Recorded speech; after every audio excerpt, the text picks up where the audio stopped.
Today's story is about one of the most baffling disappearances in North American history.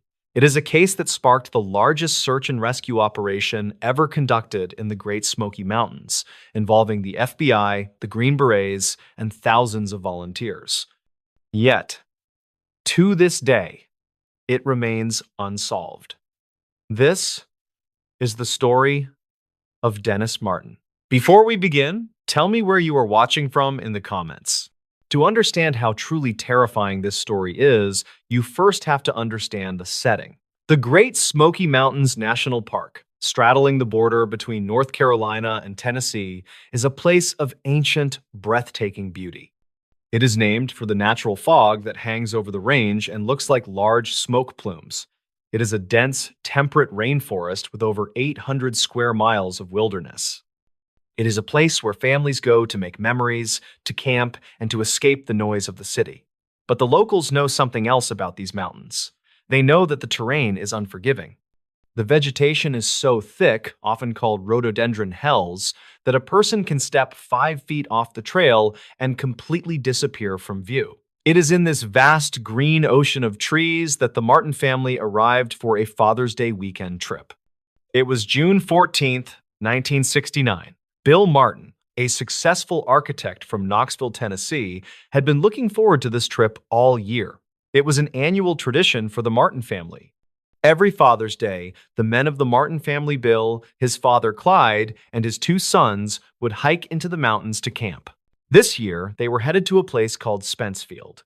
Spencefield is a grassy bald, a high-altitude meadow sitting along the Appalachian Trail. It offers stunning views and wide-open spaces, making it a perfect spot for camping.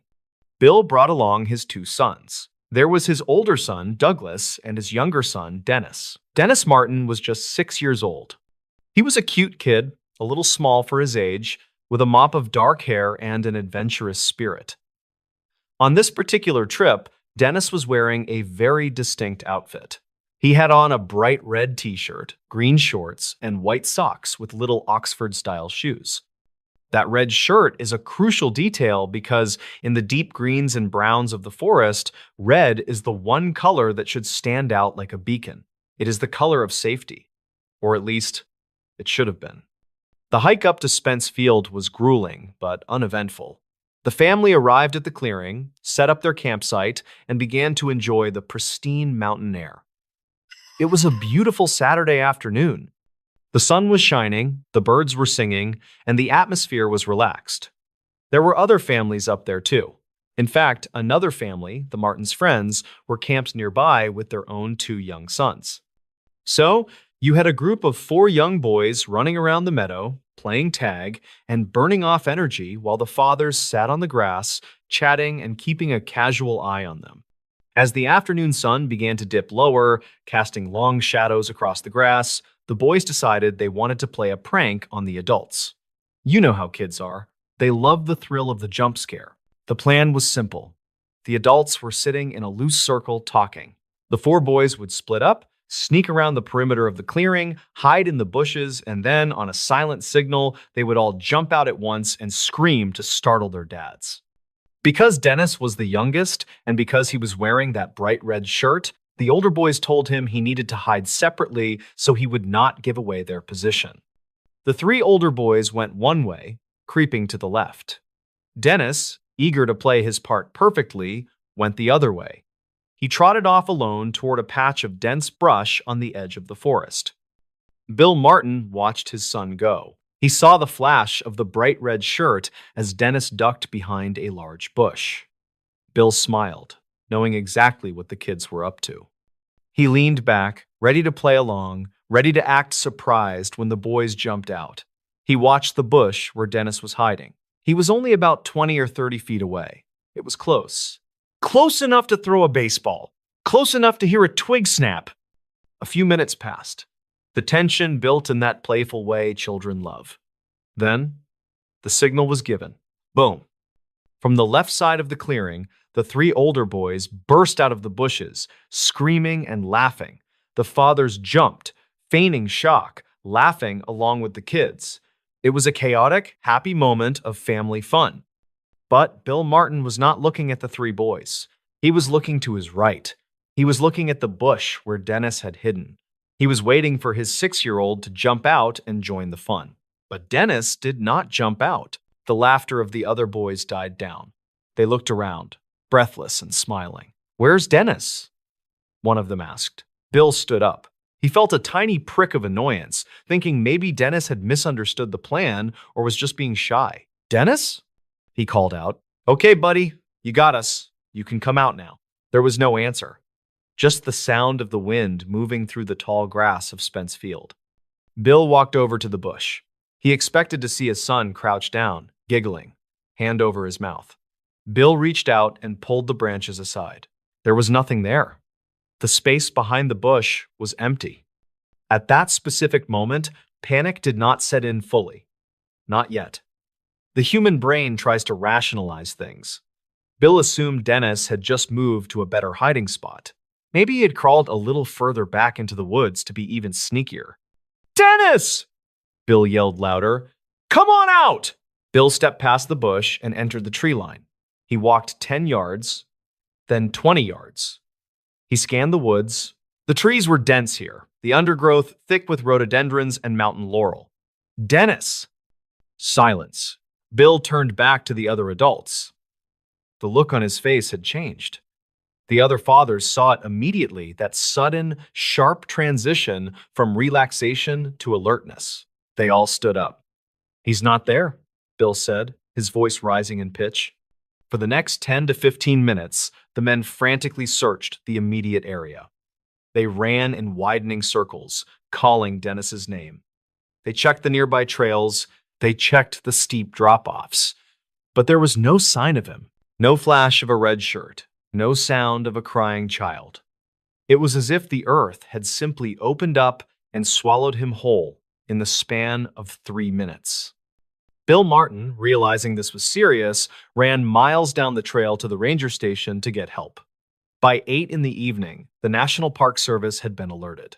Rangers began to converge on Spence Field, but then the situation went from bad to catastrophic. As night fell over the Great Smoky Mountains, the weather turned. Dark, heavy clouds rolled in, blocking out the moon and stars. The temperature plummeted, and then the sky broke open. A massive thunderstorm struck the mountain range. It was not just a little rain, it was a deluge. In a matter of hours, nearly 3 inches of rain fell. Thunder shook the ground, and lightning flashed, illuminating the terrified faces of the searchers. This storm was the worst possible thing that could have happened. For one, it meant that a 6-year-old boy, wearing only a t-shirt and shorts, was out there alone in the freezing, wet dark. Hypothermia would set in rapidly, but from an investigative standpoint, the storm was a disaster. The torrential rain washed away everything. If there were footprints, they were turned to mud. If there was a scent trail for tracking dogs to follow, it was obliterated. The rain scrubbed the mountain clean of clues. When the sun rose the next morning, the reality of the situation set in. Dennis Martin was gone, and the clock was ticking. What followed was the largest search effort in the history of the National Park Service. News of the missing boy spread across the country. It touched a nerve. Everyone could imagine the horror of a child lost in the woods. Volunteers flooded into the park. We are talking about Boy Scout troops, college students, firemen, police officers, and local hunters. At the peak of the search, there were over 1,400 people scouring the mountainside. The search was massive, but it was also chaotic. In 1969, search and rescue protocols were not as refined as they are today. The massive influx of well-meaning volunteers actually created a problem. Thousands of people trampling through the woods destroyed any potential physical evidence that the rain had missed. They left their own footprints, dropped their own trash, and created so much noise that if Dennis had been crying out for help, no one would have heard him over the shouting of the searchers. Desperate to find the boy, the request went all the way to the White House. President Richard Nixon was briefed on the situation. In an unprecedented move, the federal government sent in the Green Berets, the special forces of the United States Army. 64 highly trained Green Berets were deployed to the Smokies. These were men trained to track enemies in the jungles of Vietnam. If anyone could find a 6-year-old boy in the woods, it was them. They set up a grid search. They moved shoulder to shoulder, crawling through the brush, checking every hollow log, every cave, every crevice. Helicopters with thermal sensors, which were primitive at the time but still high-tech for the era, flew overhead. Bloodhounds were brought in. Days turned into a week. A week turned into 2. Despite the Green Berets, the helicopters, the bloodhounds, and the thousands of volunteers, they found absolutely nothing. No scrap of red cloth, no shoe, no body. However, there were strange clues. Clues that have fueled mysteries and conspiracy theories for over 50 years. The first clue was a set of footprints found near a stream miles away from Spence Field. The tracks were small, the right size for a 6-year-old. But here is the strange part. One footprint was from an Oxford shoe, like Dennis was wearing. The other footprint was barefoot. Why would he take off one shoe? And why were the tracks leading into such rugged, dangerous territory, far away from where he disappeared? The searchers followed the direction of the tracks until they vanished into the brush, but they led to nowhere. The second clue, or rather, the second lead, is the most disturbing part of this entire story. It is the detail that keeps people awake at night. Several miles away from Spence Field, around the same time Dennis went missing, a tourist named Harold Key was hiking with his family near an area called Sea Creek. This area is very remote, rugged, and difficult to access. Harold Key and his family heard something terrifying. They heard a scream. It was an enormous, sickening scream. Harold Key described it later as a scream that definitely came from a child, a scream of pure terror. Harold stopped and scanned the ridge above him to see where the noise came from.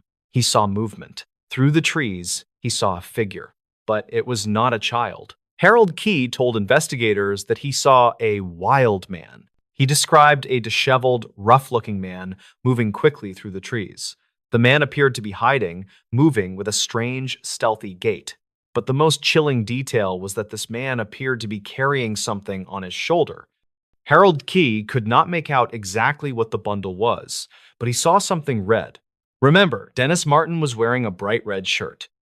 Harold Key thought the man looked suspicious enough that he reported it to the park rangers and the FBI. He told them about the scream, the rough-looking man, and the red object. Now, you would think this would be the breakthrough. You would think the FBI would swarm that ridge, hunting for this wild man. But that is not what happened. The FBI and the Park Service authorities determined that the sighting was too far away from Spence Field to be relevant. They calculated the distance and the ruggedness of the terrain and decided that a 6-year-old boy could not have traveled that far in the time between his disappearance and when Harold Key heard the scream. They concluded that there was no way the two events were connected. They dismissed the lead. Years later, however, expert trackers and hikers have disputed this dismissal. They argue that if Dennis had been abducted, if someone had grabbed him the moment he stepped behind that bush, the kidnapper could have moved quickly. Or perhaps Dennis, fueled by the adrenaline of panic, had run much faster and further than anyone estimated. But the authorities kept the Harold Key sighting quiet for a long time. It was not until much later, through Freedom of Information Act requests and leaked documents, that the public learned the full extent of this sighting. There is another layer to the wild man theory. The Great Smoky Mountains have a long history of folklore involving feral humans, or mountain men who live completely off the grid, deep in the woods, detached from civilization. While most people dismiss these as campfire stories, there have been actual documented cases of fugitives and hermits living in those mountains for years without being detected. Did Dennis Martin stumble upon one of these individuals? Was he snatched by a predator who used the chaos of the mountains to hide? The search for Dennis Martin was eventually scaled back and then finally called off. It remains the most extensive and expensive search in the park's history. The Green Berets packed up and left. The volunteers went home. The Martin family was left with a hole in their hearts that would never heal. Bill Martin spent the rest of his life looking for his son. He spent his fortune, his energy, and his sanity trying to find answers. He never gave up hope that perhaps Dennis was still alive somewhere. or that at least his remains would be found so he could give him a proper burial. But the mountain never gave Dennis back. There is a tragic footnote to this story. Years later, overwhelmed by the grief and the lack of closure, and possibly suffering from other life struggles, Bill Martin passed away. Some say he died of a broken heart. The mystery of what happened on that grassy hill in 1969 destroyed not just one life, but an entire family. To this day, if you hike the Appalachian Trail near Spence Field, it is a beautiful, serene place. The views are just as spectacular as they were in 1969. But if you know the story, the silence of the woods feels a little heavier there.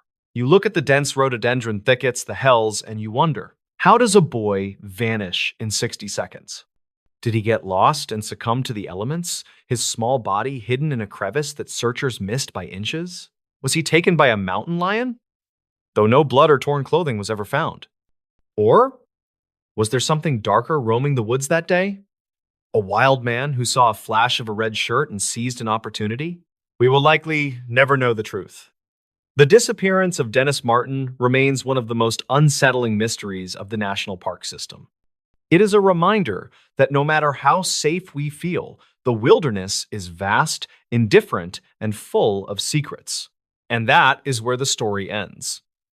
But the question remains, what really happened to Dennis Martin? If you are a fan of the strange, dark, and mysterious, this case is the ultimate example of why you should always keep your loved ones close when you step into the wild. Because sometimes, all it takes is a single moment, a single turn around a bush for someone to be gone forever. Hello, everybody, and welcome back to the channel. I hope you're having a strange, dark, and mysterious day, because today we are venturing into the wild, untamed vertical landscape of the Pacific Northwest. This is a story about the primal power of nature, the crushing isolation of the high peaks, and a mystery that involves two highly experienced climbers who reached the summit only to have the mountain itself devour them whole. This is the story of the night the mountain ate them. Before we dive into the deep end of the mysterious, do me a favor. If you enjoy this type of content, please take a second to subscribe to the channel, like this video, and let me know in the comments what city you are watching this video from.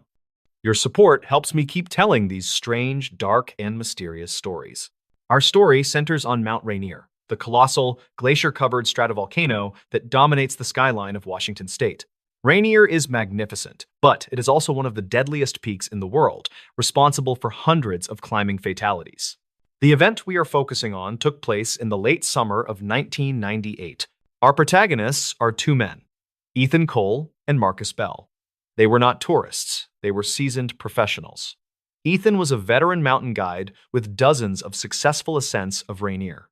Marcus was a highly skilled search and rescue technician. They were both physically impeccable and technically brilliant. They decided to attempt a difficult, rarely used route on the mountain's eastern face, a punishing, technical climb known for its deep crevasses and volatile weather. They planned a 4-day expedition, fully stocked with emergency supplies, satellite phones, and specialized mountaineering gear. Their objective was not just the summit, but to test a new geological sensor for the National Park Service. They departed on a Thursday morning, leaving their itinerary and coordinates with the park's ranger station. For the first 3 days, the climb went perfectly. The weather was clear, the ice was solid, and the men were making excellent time. Their scheduled check-ins with the ranger station were routine and cheerful. On Sunday morning, the 4th day, the weather changed dramatically. A sudden, unexpected storm rolled in, a ferocious whiteout blizzard that dropped visibility to 0 and sent temperatures plummeting. The last satellite phone call came in at exactly 10:05 a.m. Ethan's voice was strained, but calm.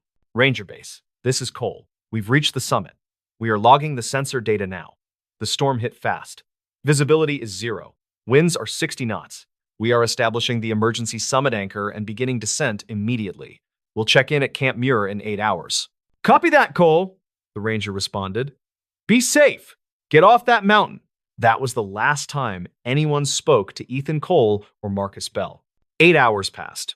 No check-in at Camp Muir. 12 hours passed. No call. 24 hours passed. The storm raged relentlessly. On Monday morning, when the storm finally broke, revealing a clear, brutal blue sky, the largest search and rescue operation in the history of Mount Rainier was launched. Dozens of teams, helicopters, and specialized radar equipment scoured the summit area. The conditions were perfect for spotting anything. The snow was fresh and the visibility was unlimited. The search teams expected to find one of two things: the men's emergency anchor and their bodies encased in ice, or a debris field indicating a fall down the face. They found neither. After 3 agonizing days of searching, the team found the evidence, and it was the most baffling result imaginable. They located the summit anchor, a heavy, steel climbing stake planted exactly where Ethan had reported, just 50 feet below the true summit cornice. The anchor was secure, and the rope attached to it had been meticulously cut, not broken, suggesting the men had finished their task and started their descent. Following the rope track, they found the men's packs. The 2 large, brightly colored climbing backpacks were discovered neatly stacked, resting on a flat slab of rock near the edge of a small crevasse. The packs were full, containing food, extra clothing, and emergency beacons. Everything was there. But the men were gone. The most chilling discovery was made inside the packs. Attached to the harness of Ethan's pack was a waterproof nylon pouch. Inside, they found the last remaining piece of evidence: the digital camera used to record their climb, along with the prototype geological sensor. The sensor data was logged perfectly, recording the precise moment they reached the summit. The digital camera contained only 7 photographs. The first 6 were perfectly normal shots of the ascent, showing happy, confident men against stunning vistas. The final photograph was taken from the summit, 10 minutes after the final call to the base. It was a picture of the storm. The image was a swirling, opaque wall of white snow and wind, illuminated only by the camera flash. It captured the terrifying ferocity of the whiteout. But in the bottom left corner of the frame, there was a faint, blurry shape, a dark, irregular outline against the white snow. It was too indistinct to identify, but it looked unnaturally sharp, almost geometric. The men had been standing right there, packs stacked, rope anchored, camera in hand, and they had simply vanished. The subsequent investigation ruled out every rational explanation. Avalanche. There was no sign of an avalanche chute or debris nearby. Crevasse fall. The closest crevasse was shallow, and there was no damage to the lip of the crevasse or the snow surrounding it. Hypothermia. Exposure. The men had abandoned their full packs, which contained the gear that would have saved their lives. They would never willingly discard their emergency insulation and food in a whiteout. Foul play. Impossible. They were alone on the summit. The only physical evidence remaining was the faint, dark shape in the final photo, and a single, unexplainable finding from the geological sensor. The data from the prototype sensor showed that at the exact moment the final photograph was taken, the ground beneath their feet registered an impossible reading. A sudden, massive spike in low-frequency seismic activity, not caused by an earthquake, but by something vibrating with immense power, a deep, resonant thrum that lasted only 3 seconds. The initial theory was that the men had encountered some kind of deep, hidden vent or gas pocket, and the sudden release of volatile gases caused them to lose consciousness and wander away. But this was quickly dismissed as scientifically unsound. The mountain ranger who had taken the final call, a man named Deputy Miller, was particularly haunted by the disappearance. He couldn't shake the feeling that the mountain hadn't merely killed them, it had consumed them. Years later, Deputy Miller was on patrol in the same region, dealing with an unrelated hiker accident when he was forced to spend the night in a rudimentary emergency shelter located a few thousand feet below the summit. It was a cold, clear night, and the mountain was utterly silent. Miller was drifting off to sleep when he heard a soft, metallic clink coming from directly outside the shelter. It sounded exactly like the small carabiner of a climbing rope hitting a rock. Miller immediately went outside, his flashlight raised. The snow was undisturbed. But as he scanned the steep rock face, the beam of his flashlight caught something clinging to the ice, about 50 feet up. It was a small object, frozen into the ice of the mountain. Miller spent an hour carefully climbing up to the spot. He chipped the object free and brought it down to the shelter. It was an old, tarnished silver locket. It didn't belong to either of the missing climbers, but it was undoubtedly a personal, sentimental item. As Miller held the locket, he saw that it was scratched and warped, as if it had been subjected to immense pressure. He managed to pry it open. Inside were 2 tiny, faded photographs, one of a young woman and one of a small child. And etched into the silver of the locket's interior, barely visible, was a series of tiny, repeating symbols, the complex fractal pattern that had also been seen on the object dug up in Siberia and the one engraved on the monolith in the Challenger Deep. As soon as Miller touched the symbols, he heard the sound again, not the clink of the carabiner, but the deep, low, tectonic thrum that the men's sensor had recorded on the summit. The sound was not external, it was vibrating in the core of the locket. Deputy Miller immediately realized the chilling implication. The mountain itself was not just rock and ice, it was a shell, and the tremor was the sound of something immense and ancient shifting beneath the surface. The men, at the moment of their success, had stood on a temporary gateway, and the mountain had simply pulled them inside, taking their locket as a payment or a token. Miller returned the next day with a team, but the patch of ice where he had found the locket was gone, replaced by fresh snow. He never revealed the existence of the locket or the terrifying vibration. He knew the mountain had simply given him a warning, and he was wise enough to heed it. To this day, the case of Ethan Cole and Marcus Bell remains officially classified as disappearance in extreme conditions. But the climbers who frequent the eastern face of Mount Rainier know the truth. They speak of certain nights on the summit when the stars are too bright and the ground feels strangely hollow. And sometimes, when they anchor their ropes into the ice, they can hear a faint metallic clink far beneath them, a sound that suggests the mountain is not empty inside, but is waiting, holding something or someone for all of time. And that, ladies and gentlemen, is the strange, dark, and mysterious story of the night the mountain ate them. Until next time, take care of yourselves. Hello, everybody, and welcome back to the channel. I hope you're having a strange, dark, and mysterious day, because today we are venturing into the primal fear of the forest, the vast, ancient woods where the laws of man yield to something far older and less forgiving. This is the story of a woman who didn't just live near the forest, but who knew its secrets too well and paid an ultimate, chilling price for her knowledge. This is the story of She Knew Too Much About the Woods. Before we dive into the deep end of the mysterious, do me a favor. If you enjoy this type of content, please take a second to subscribe to the channel, like this video, and let me know in the comments what city you are watching this video from. Your support helps me keep telling these strange, dark, and mysterious stories. Our story takes us to the dense, sprawling forests of the Appalachian Mountains in West Virginia, around the year 1967. The specific area is known locally as the Whisperwind Ridge, a region famous for its impenetrable thickets, sudden, disorienting fogs, and a disproportionately high number of unexplained disappearances. Our protagonist is an elderly woman named Agnes Morrow. Agnes was in her late 70s, a fiercely independent recluse who lived in a small, weathered cabin deep in the woods, far from the nearest paved road. The locals regarded Agnes with a mixture of fear and reverence. She was an herbalist, a midwife, and a keeper of old, strange knowledge. Agnes didn't just live near the woods, she was an integral part of them. She knew every trail, every spring, and every rock face. More importantly, she knew the rules of the woods, rules that had nothing to do with hiking etiquette or foraging seasons. The local sheriff's department often relied on Agnes for search and rescue operations, as she was the only person who could consistently track lost hikers and return them safely. But Agnes was very selective. She would only go into the woods for a lost person under specific conditions, and only if she felt the forest would allow her to return them. On one famous occasion, she refused to look for a missing hunter, stating simply, "He broke the old rule. The woods took their payment. I won't cross the line for him." The hunter's remains were never found. The main person in our story who knew Agnes best was Deputy Earl Jenkins. Earl was a young, skeptical officer who, despite his scientific training, couldn't deny Agnes's unsettling accuracy. In the summer of 1967, a major search effort was launched for a missing family of 4, the Millers, who had vanished while hiking a supposedly well-marked trail near Whisperwind Ridge. After 5 days of fruitless searching, with the weather turning cold and foggy, Sheriff's Command reluctantly called Agnes. Earl drove the old woman to the trailhead.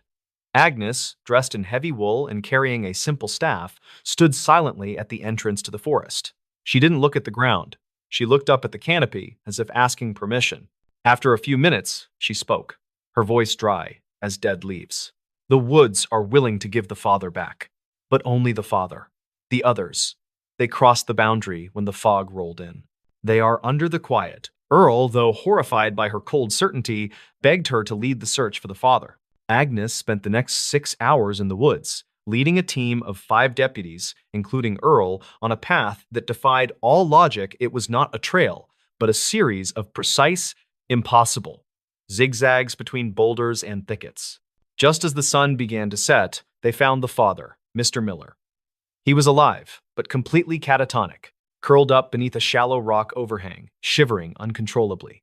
He was physically unharmed, but his eyes were vacant, fixed on something none of them could see. Agnes immediately checked his pockets. She pulled out a small metallic object, a child's toy whistle, painted bright red. "He held the wrong thing," Agnes whispered to Earl, throwing the whistle into a deep bed of moss. "He tried to keep a piece of the outside world when he was on the inside. That's why they let him go."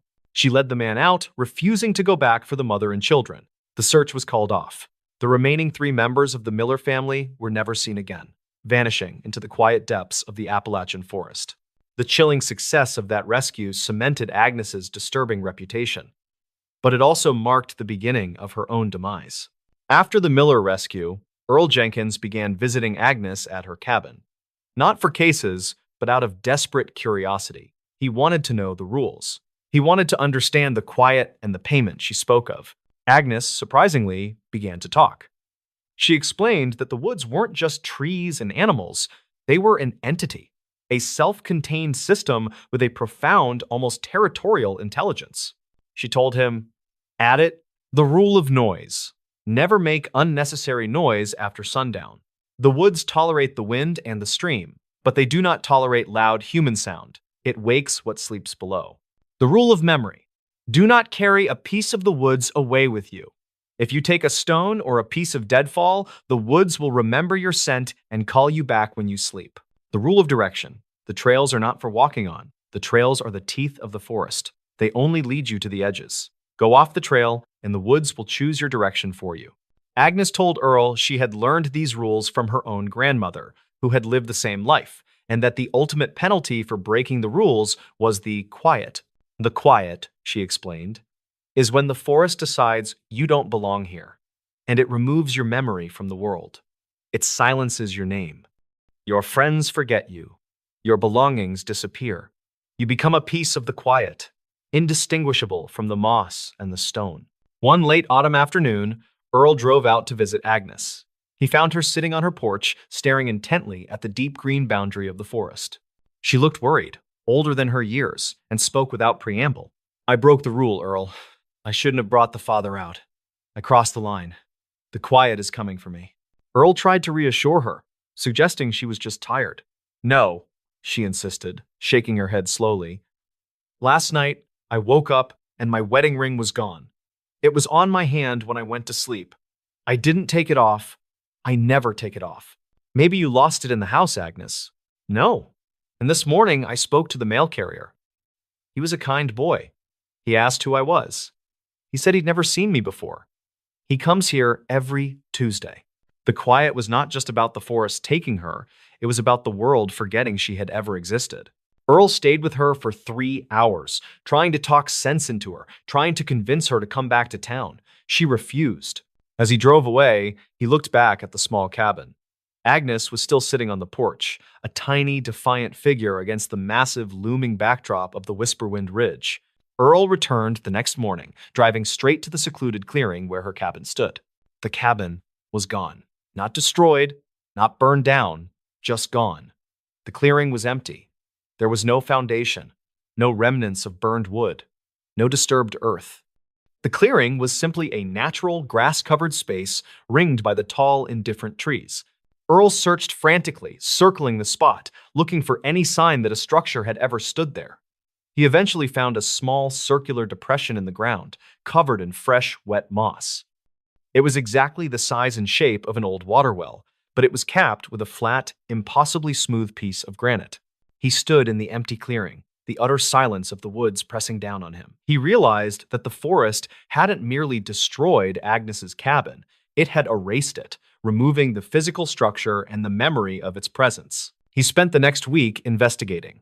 He checked land records. The lot Agnes claimed to own was unmarked, listed as unclaimed forest land. He checked the sheriff's records for Agnes Morrow. She was not in the database. He checked his own files. The reports detailing the rescue of the Miller family mentioned only the father, Mr. Miller, being found, led out by Deputy Jenkins and two other deputies. There was no mention of an elderly female tracker. He asked the other deputies who had been on the Miller rescue team. They remembered the father, the fog, the trauma. But when asked who led them back, one deputy frowned and said, "It was you, Earl. You seem to know the way. Stepping off the trail like that." Earl Jenkins was the only person left who remembered Agnes Morrow. He had been so close to the quiet, he had nearly been consumed by it himself. He left the sheriff's department shortly after, unable to live with the knowledge he possessed.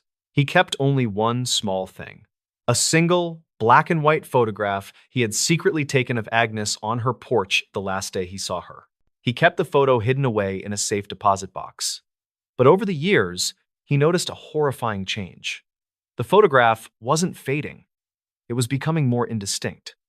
Agnes's face was blurring, her features softening into an indistinguishable shadow. And the background, the deep green forest, was becoming sharper, clearer, and more dominant. The quiet was still working, slowly erasing her image from the physical world, piece by piece. Earl Jenkins knew that one day he would open the box and the photograph would be completely blank. And on that day, the forest would have won the final, chilling victory. And that, ladies and gentlemen, is the strange, dark, and mysterious story of the woman who knew too much about the woods.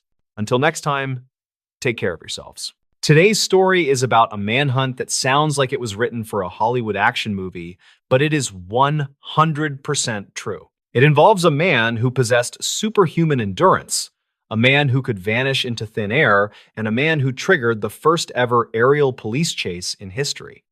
Before we begin, tell me where you are watching from in the comments. Now, let's get into the story. To understand how impossible this story is, you first have to understand the environment. We are going to the far northern edge of Canada, to the Yukon and Northwest Territories border. The year is 1931. This is a place where the sun barely rises in the winter. The temperature routinely drops to 40, 50, sometimes 60 degrees below zero. It is a land of silence, snow, and death. If you make a mistake here, you do not just get hurt. You freeze solid. In July of 1931, a stranger arrived in the small settlement of Fort McPherson. He was a man of few words. In fact, he barely spoke at all. He was about 35 years old, with piercing blue eyes and a strong, stocky build. He told people his name was Albert Johnson. Now, in the North, people tend to be private. They do not ask too many questions. But Albert Johnson was different. He was not just private. He was hostile. He bought supplies, flour, sugar, a rifle, and ammunition, and then he floated down the Peel River on a makeshift raft. He eventually found a spot on the banks of the Rat River to build a cabin. But this was not a normal cabin. Most trappers build a simple shack to keep the wind out. Albert Johnson built a fortress. He cut down trees and built a small, squat cabin, roughly 8 feet by 10 feet. He sank the logs deep into the frozen ground. He cut shooting ports, small holes in the walls, so he could fire a gun in any direction without being seen. He built the door to be reinforced. It was as if he was preparing for a war. For the first few months, Johnson kept to himself. But in December of 1931, the local indigenous trappers began to notice something strange. Their traps were being triggered. Someone was springing them and hanging them in the trees. This is a huge violation of the unwritten code of the bush. You do not mess with another man's livelihood. The trappers complained to the Royal Canadian Mounted Police, the RCMP, or the Mounties. On December 26, 1931, a police officer named Constable Alfred King and a special constable named Joe Bernard decided to pay Albert Johnson a visit. It was a routine check. They just wanted to tell him to knock it off. They trekked 60 miles through the snow to get to Johnson's cabin. When they arrived, they saw smoke curling from the chimney. Johnson was inside. Constable King walked up to the door and knocked. "Mr. Johnson," he called out.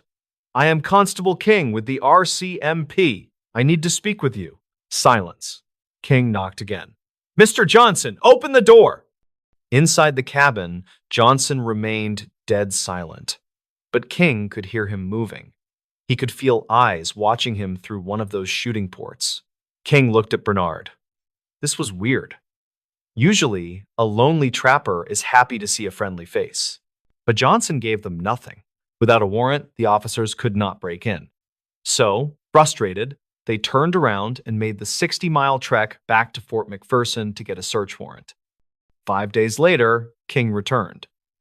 This time, he brought 3 other officers with him. They had a warrant. They meant business. They approached the cabin. It was dead silent. The snow was piled high around the walls. Constable King walked up to the heavy wooden door. He shouted, "Johnson! Open up! We have a search warrant!" There was no answer. King stepped forward and put his hand on the door to push it open. Boom! A shot rang out from inside the cabin. The bullet punched through the wooden door and slammed into Constable King's chest. King was thrown backward into the snow, blood pouring from his wound. The other officers scrambled for cover behind the trees. They opened fire on the cabin, peppering the logs with bullets. But Johnson had built his fortress well. The bullets just thudded harmlessly into the thick timber. The officers were in a panic. Their friend was bleeding out in the snow, and they were pinned down by a maniac in a bunker. They managed to crawl out, grab King, and drag him to safety. They loaded King onto a dog sled and raced him back to civilization. It was a miracle, but King survived. Now, the gloves were off. You do not shoot a Mountie and get away with it. A posse was formed. It was led by Inspector Eames. He gathered 9 men, 42 dogs, and 20 pounds of dynamite. They were going to blast Albert Johnson out of his hole. On January 9th, 1932, the posse arrived at the cabin. It was 40 degrees below zero. A blizzard was raging. They surrounded the cabin. Inspector Eames shouted for Johnson to surrender. The only answer was a gunshot. The siege began. The police fired hundreds of rounds into the cabin. Johnson returned fire with deadly accuracy. He moved from one shooting port to another, keeping the 9 men at bay. Finally, Inspector Eames had enough. He ordered the dynamite to be brought forward. One of the officers crawled through the snow, lit a fuse on a 4-pound bundle of dynamite, and tossed it onto the roof of the cabin. The explosion was massive. It shattered the silence of the Arctic night. The roof of the cabin collapsed. One of the walls blew out. The cabin was reduced to a smoking pile of rubble. The officers stood up. They lowered their guns. There was no way anyone could have survived that. It was over. They began to walk toward the ruins to recover the body. Suddenly, from the smoking debris, a figure rose up. It was Albert Johnson. He had dug a foxhole inside the floor of his cabin and had hunkered down during the explosion. He popped up like a jack-in-the-box and opened fire. The officers dove into the snow. They could not believe it. This man was unkillable. The weather was getting worse. The officers were freezing. They were running low on food for the dogs. They realized they could not take him that night. So, incredibly, the posse retreated. They left Albert Johnson alone in the ruins of his fortress. When they returned a few days later, Johnson was gone. Thus began the most famous manhunt in Canadian history. Albert Johnson was on the run. But he was not running like a normal man. He was running like a machine. The conditions were horrific. It was now roughly 50 degrees below zero. Most men would die of exposure within hours without a fire and a tent. Johnson had no tent. He had no sleeping bag. He had very little food. And he was being chased by expert trackers and indigenous guides who knew the land better than anyone. But Johnson was always one step ahead. He used tricks that baffled the trackers. He would walk backward in his snowshoes for miles to make it look like he was going the other way. He would walk in the tracks of caribou herds to hide his footprints. At night, he did not build a fire because the smoke would give him away. So, how did he survive? How did he not freeze to death? He dug down into the snowbanks to create tiny, insulated caves to sleep in. He ate whatever he could find. Some reports say he chewed on tree bark and raw small game he managed to snare on the run. This is where the legend of his toughness grew. He was consuming the land itself to keep going. The posse chased him for weeks. Every time they thought they had him cornered, he vanished.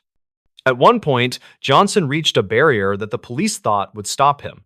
It was the Richardson Mountains. These are steep, jagged peaks that form a wall between the Yukon and the Northwest Territories. In the dead of winter, they are considered impassable. The police blocked the only two passes through the mountains. They sat there, waiting, thinking, "We have him trapped. He has to come through here." But Johnson did not use the passes. In the middle of a blizzard, in pitch-black darkness, Albert Johnson did the impossible. He climbed a 7,000-foot vertical cliff face of ice and rock. He did this without climbing gear, wearing heavy winter clothes, carrying a rifle and a backpack. When the trackers found his tracks at the top of the mountain a few days later, they were stunned. The indigenous guides looked at the cliff and said it was impossible. But the tracks were there. Johnson was superhuman, but the law was catching up. On January 30th, the posse caught up to him in a thick patch of forest. They spotted him. "Surrender, Johnson!" Johnson responded with his rifle. In the chaotic gunfight that followed, a brave young officer named Constable Edgar Millen was shot through the heart. He died instantly. Now, Johnson was a cop killer twice over, or at least he had killed one and wounded another. The Mounties were furious. They were not going to let this man escape. They realized that on foot, they could not match him. Johnson was moving too fast. He was averaging nearly 30 miles a day in deep snow, so they called in a secret weapon. For the first time in the history of police work, they hired an airplane to help in a manhunt. They called in a legendary bush pilot named Wilfred Wap May. Wap May arrived in his Blanca monoplane. He flew over the frozen wilderness looking for tracks. From the air, Johnson could not hide his trail as easily. Wap May could spot the line of footprints leading through the snow and radio the position to the ground team. Johnson heard the plane. He tried to use the tactic of backtracking, walking in circles, confusing the trail. But the plane was relentless. On February 17th, 1932, the end finally came. The plane spotted Johnson walking down the middle of the frozen Eagle River. The high banks of the river made it hard for him to climb out quickly. The ground team, following the pilot's signals, came around the bend of the river. There he was, the mad trapper. He was about 300 yards away.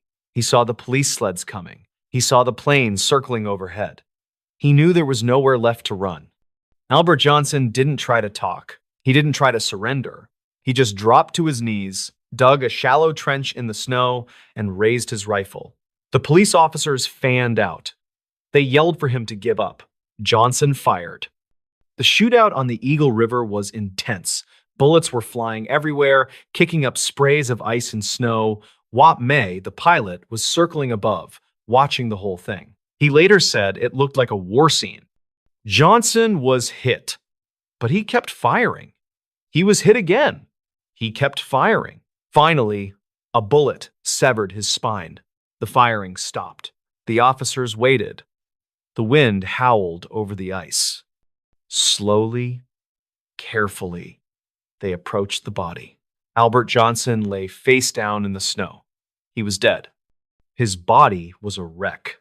He was emaciated. He weighed less than 100 pounds. His face was sunken, his skin waxy from frostbite and starvation.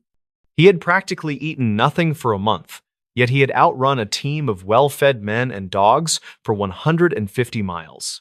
But the mystery of the mad trapper did not end with his death. In fact, it only got deeper. When they searched his body, they found a few $1,000s in cash, a huge amount for 1932. They found some gold teeth in his pocket, which was strange. They found a compass, a knife, and some pills.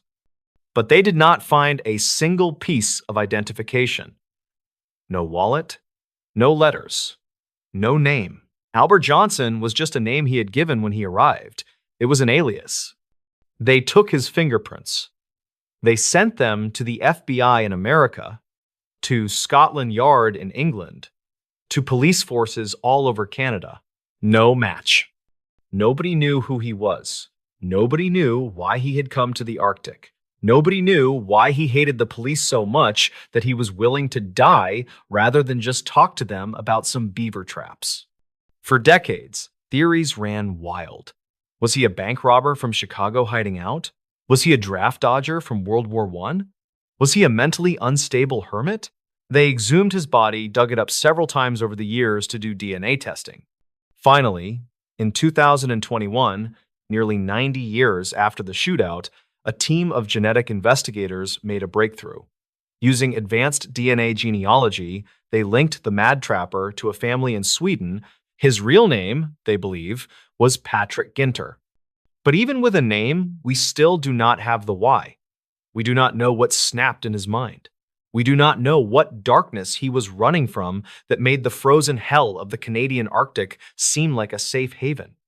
What we do know is that for 48 days, one man waged a war against nature and the law. He survived explosions, starvation, and the bitter cold, fueled by a rage that kept him warm when the fire could not. He was the man who ate trees. He was the man who refused to break. And in the end, it took an army, an airplane, and a bullet to stop the ghost of the Rat River. So, if you are ever in the Yukon and you hear the wind howling through the canyons, just remember, sometimes the most dangerous thing in the woods isn't the cold or the bears. It's a man who has nothing left to lose.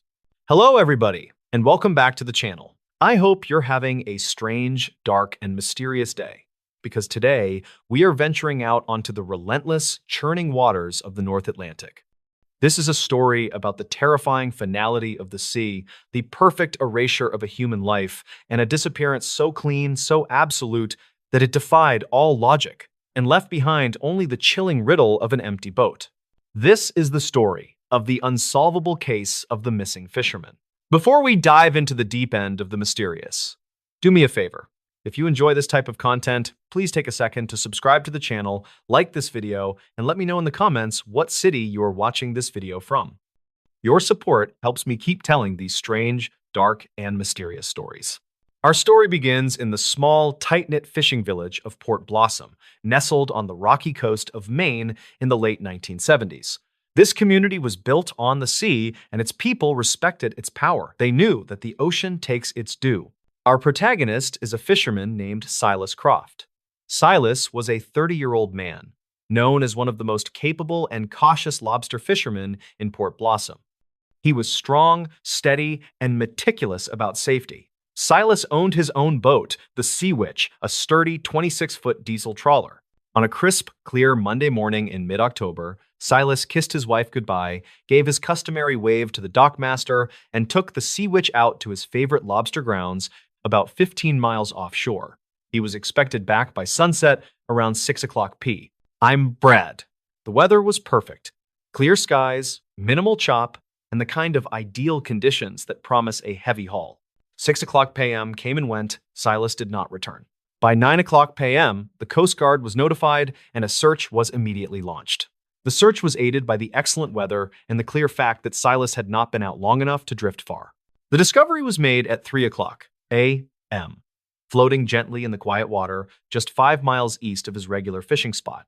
It was the Sea Witch. The boat was found completely adrift. But the scene was not one of wreckage or disaster. It was one of impossible, unsettling stillness. The Sea Witch was in perfect working order. The engine was off, but the starter was not engaged. The hull was undamaged. The bilge was dry. The boat was simply floating, untouched by the sea's violence. The Coast Guard team, led by a seasoned officer named Lieutenant Commander Harrison, climbed aboard. What they found inside immediately turned the case from a standard missing person report into a baffling maritime mystery. The evidence aboard the Sea Witch, the gear. The lobster pots, all 10 of them, were stacked neatly on the aft deck, ready to be deployed. The coils of heavy rope were organized and tied down, just as Silas had left them. The cabin. The tiny cabin was clean and undisturbed. His rain slicker was hanging on a hook, and his lunch, a thermos of coffee and a half-eaten sandwich, was sitting on the navigation table. The safety equipment, the flares, life jackets, and emergency radio were all exactly where they should have been. Nothing had been used. The unsettling detail. The boat's wheel was secured. Silas had tied the wheel off with a short length of sturdy half-inch nylon rope, fixing the rudder in a straight, neutral position. This was a common practice only when a fisherman intended to leave the helm for a brief, routine moment like making a sandwich or checking a bilge pump. It was clear Silas had stopped the boat, secured the wheel, and stepped away from the helm for what he thought would be a moment. But the most damning piece of evidence was found right in the center of the deck, near the sorting table. Lying on the wet wood was Silas's knife. It was his favorite tool, a heavy 9-inch carbon steel fillet knife, its blade razor sharp. Silas was meticulous. He never left that knife lying loose on the deck. It was always secured in its sheath on his hip. And resting beside the knife, pinned beneath the heavy blade, was a small 3 by 5-inch scrap of paper. Commander Harrison carefully lifted the knife and unfolded the paper. It was a note, written hastily in Silas's own hand, clearly legible despite the dew. The note contained only 3 words. It is too quiet. The unsolvable mystery.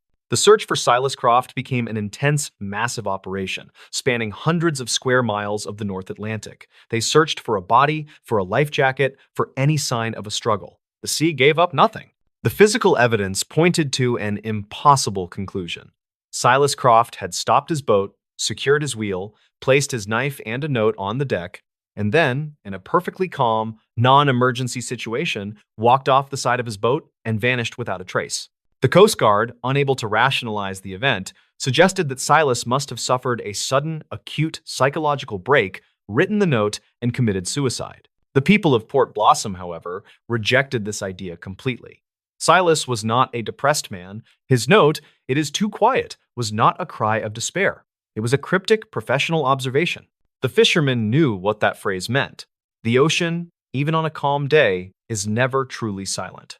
There is always the rush of the wind, the cry of gulls, the slap of the water, the whine of the engine, the distant drone of ships.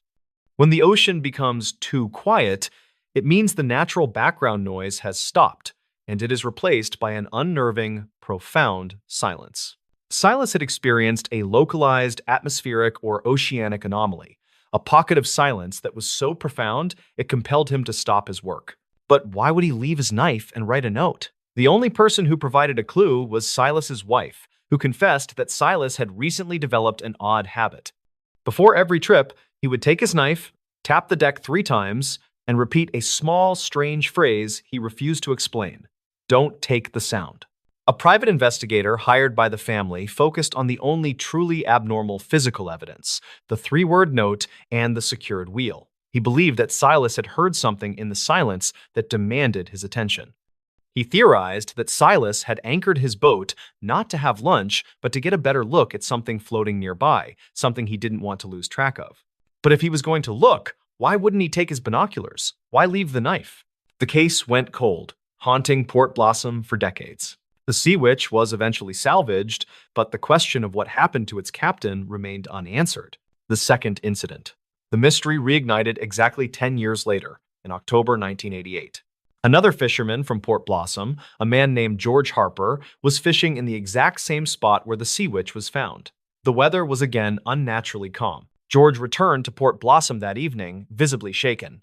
He stumbled off his boat and immediately went to the Coast Guard station, where he demanded to speak only to Commander Harrison, who was still serving in the area.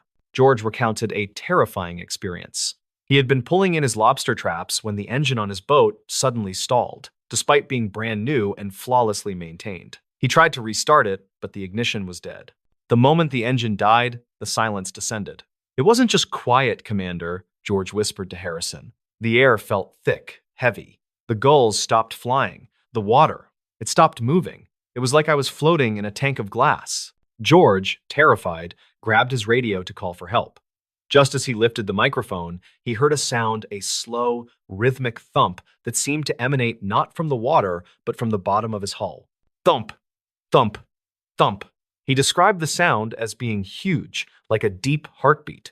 George said he felt an overwhelming, irresistible urge to look over the side of the boat. He walked to the stern, resisting the urge to open his mouth or make any noise. As he reached the railing, the rhythmic thumping stopped. In its place, George heard a whisper, faint and dry, that seemed to come from the deep water directly beneath him. The whisper spoke a single complete sentence. "The sound is needed now." George was paralyzed with terror. He dropped to the deck and crawled back to his cabin, where he found his rifle. He sat there, pointing the rifle at the water for 2 hours, Until, suddenly, the silence broke. The gulls cried, the water lapped, and the engine on his boat suddenly roared back to life without him touching the ignition. He raced back to shore. He explained that Silas Croft hadn't committed suicide, nor had he been the victim of a random event. Silas had encountered an entity in that patch of ocean, something ancient and sentient that required silence to reveal itself, and demanded sound as a form of payment or tribute. George theorized that Silas, a man who knew the rules of the sea, had heard the call in the silence. He anchored the wheel and placed his knife down as a mark of respect and neutrality. Then, he went over the side, not to commit suicide, but to investigate the unearthly silence, thinking his silence would protect him. But the note, "It is too quiet," was the last noise he ever made. It was his final, fatal mistake, a word spoken, a sound made, which was immediately taken by whatever lay beneath the still water. Commander Harrison was skeptical, but the sheer terror in George's eyes was undeniable. He filed the report, classifying the event as an isolated anomaly. But George Harper quit fishing that day. He moved inland and never spoke of the sea again. He left Port Blossom knowing that in that particular stretch of the North Atlantic, the rules of physics and biology do not apply. If you stop your boat and the world falls silent, you have to be perfectly still, because the quiet entity is listening, and if you give it any sound, a word, a sigh, or the small thump of a body hitting the water, it will take the sound, and you forever. And that, ladies and gentlemen, is the strange, dark, and mysterious story of the unsolvable case of the missing fisherman. Until next time, take care of yourselves. Hello, everybody, and welcome back to the channel. I hope you're having a strange, dark, and mysterious day, because today we are hitting the road for a classic piece of Americana, the vanishing hitchhiker legend. But this isn't the story your grandmother told you. This is a real-life, documented account from a lonely stretch of highway where the spectral and the physical world collided, leaving behind a terrifying mystery. This is the story of the vanishing hitchhiker of Route 12. Before we dive into the deep end of the mysterious, do me a favor. If you enjoy this type of content, please take a second to subscribe to the channel, like this video, and let me know in the comments what city you are watching this video from. Your support helps me keep telling these strange, dark, and mysterious stories.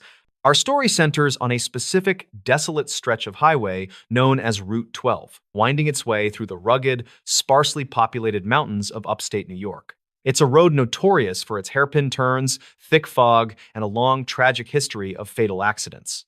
The specific incident we're focusing on occurred in the dead of winter, in the year 1985.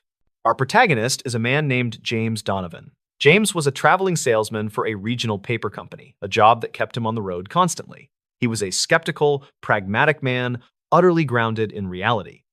He was driving his beat-up Ford sedan, heading back toward Albany after a long, unsuccessful day trying to close a deal in a remote town near the Canadian border.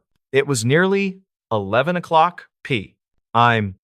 The temperature was well below freezing, and a thick, unnatural fog had rolled in, reducing visibility to almost nothing. The radio was fading in and out, the static almost as loud as the distant whine of his engine. James was driving slowly, nervously peering through the misty beam of his headlights when he saw her. Standing on the shoulder of the road, directly illuminated by his high beams, was a young woman. She was clearly in distress. She was wearing a thin, pale blue formal dress completely inappropriate for the freezing weather.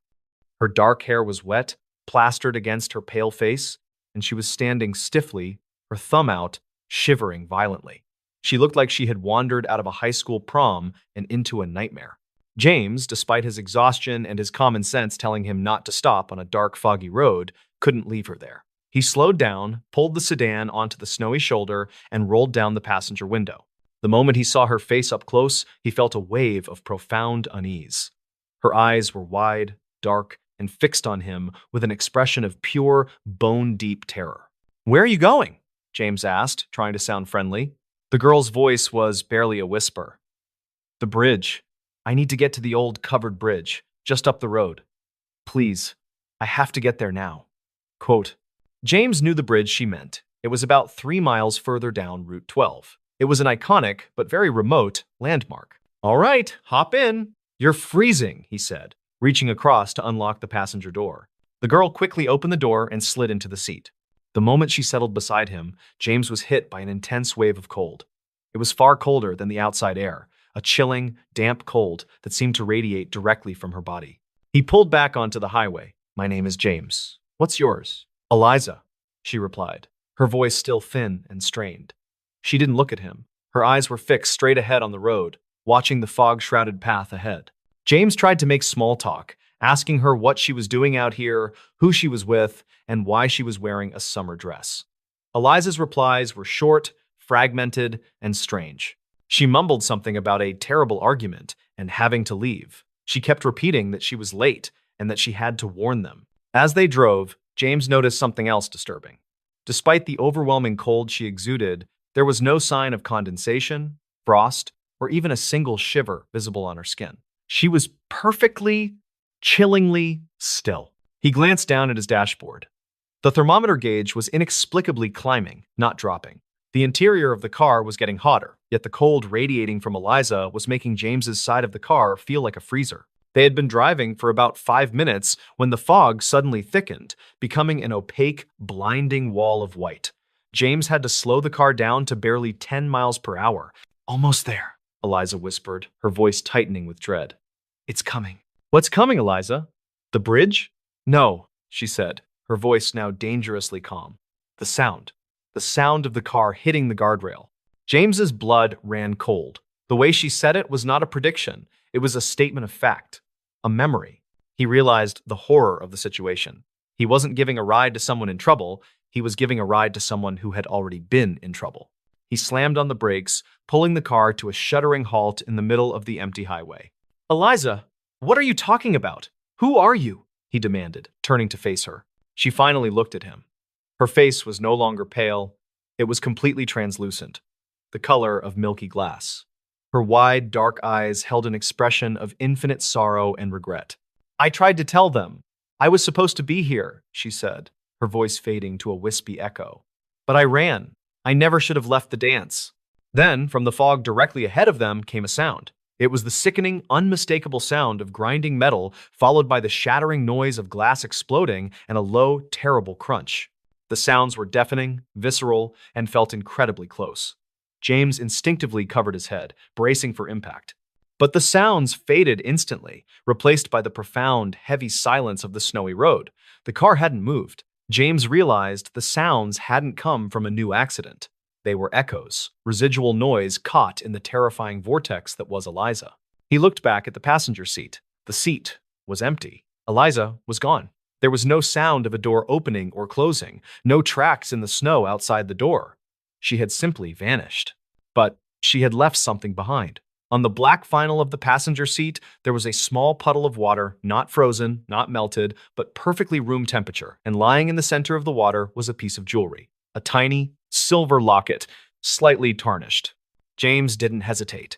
He jammed the gear shift into drive and sped away, not stopping until he reached the lights of the next town, nearly 30 miles away. He didn't report the incident to the police immediately. He knew how absurd his story sounded. Instead, the next day, using the information he gleaned from local historical records, he drove back to the small town near the Canadian border. He went to the local library and started digging through old newspaper archives from the 1960s. He found it on the third day. A yellowed clipping from the town paper, dated November 24th, 1962. The headline read, "Tragedy Strikes Prom Night. 3 high schoolers killed in Route 12 crash." The article detailed how 3 students, 2 boys and a girl, had died in a massive car crash after leaving a high school dance. They had hit a patch of ice, slid, and slammed into the guardrail near the covered bridge. The names of the victims were listed. One of the names was Eliza Thorne. The article also mentioned a significant detail. Eliza was the only one in the vehicle who survived the initial impact, but she had been thrown from the car and had died hours later from exposure and injuries on the shoulder of the road. She was found still clutching a silver locket. The police determined the crash was caused by excessive speed, but the students' families maintained that the car had veered to avoid something they never identified. James Donovan now understood. Eliza wasn't warning him of the crash. She was a restless spirit, reenacting her final moments, forever hitchhiking back to the crash site where she should have warned her friends and where she ultimately died alone. The sounds James heard were the auditory remnants of the tragedy, the final, brutal noise of the car wreck that defined her death. James returned to the area near the old covered bridge. He found the exact stretch of road where he had stopped. He used a shovel to dig a small hole in the snow on the shoulder of the road, right where he had picked her up. He placed the silver locket into the hole, covered it with earth, and said a simple prayer for peace. He never saw Eliza again, but the story doesn't quite end there. 10 years later, in 1995, Route 12 was undergoing major construction. A team of road workers was widening the lane near the old covered bridge when they made an unexpected discovery. Buried just beneath the guardrail, they found the wreckage of an old Ford Fairlane from the 1960s. The car from the original tragedy, which had apparently been thrown over the embankment and buried by subsequent snow and repairs. And next to the car, they found the remains of two bodies. They were identified as the two male passengers from the accident. But only two bodies were accounted for. The police also found something else, a long, deep gouge in the pavement leading directly to the fatal spot. The gouge was much too clean and sharp to have been made by the initial impact. The road crew workers, when debriefed by the local sheriff, reported one strange detail. For the entire week they worked near that spot, they had battled an inexplicable, dense, localized fog that defied weather reports. And occasionally, late at night, when their work lights were on, they swore they could hear the faint, high-pitched scrape of something hard being dragged across the asphalt, desperately trying to get back to the crash site. And that, ladies and gentlemen, is the strange, dark, and mysterious story of the vanishing hitchhiker of Route 12. Until next time, take care of yourselves. Today's story is about one of the most baffling maritime mysteries in modern history. Usually, when we talk about ghost ships, we are talking about folklore or legends from the 1800s, like the Flying Dutchman stories, that are half myth and half rumor.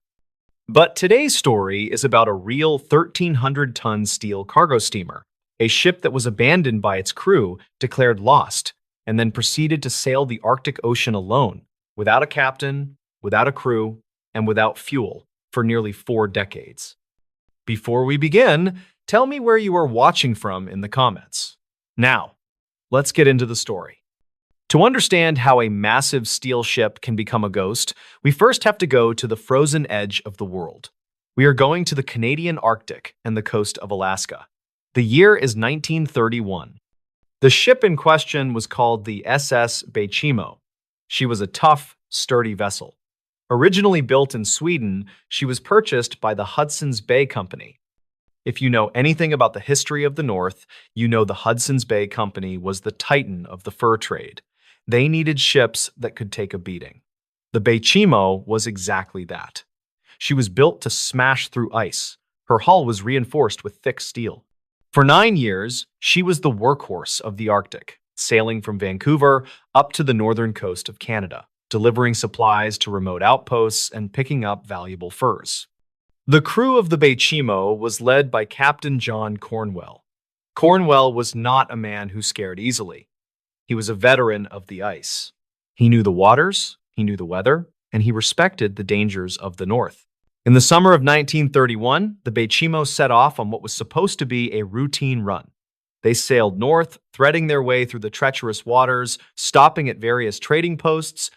The trip was successful. The hold was full of furs worth millions of dollars in today's money. They turned the ship around and began the long journey home to Vancouver. But the Arctic in 1931 had other plans. Winter came early that year. And when winter comes to the Arctic, it does not knock on the door. It kicks the door down. By late September, the weather turned violent. The temperature plummeted. The sky turned a bruised purple and black, and the ocean began to solidify. On October 1st, the Bechimo was near the tiny settlement of Barrow, Alaska. This is the northernmost point of the United States. The water around the ship began to thicken into what sailors call Frazil ice, a slush that signals the ocean is freezing. Within hours, the slush turned into hardpack ice. The Bechimo, despite her reinforced hull and powerful steam engine, began to slow down. The ice was not just floating on the surface, it was squeezing the ship.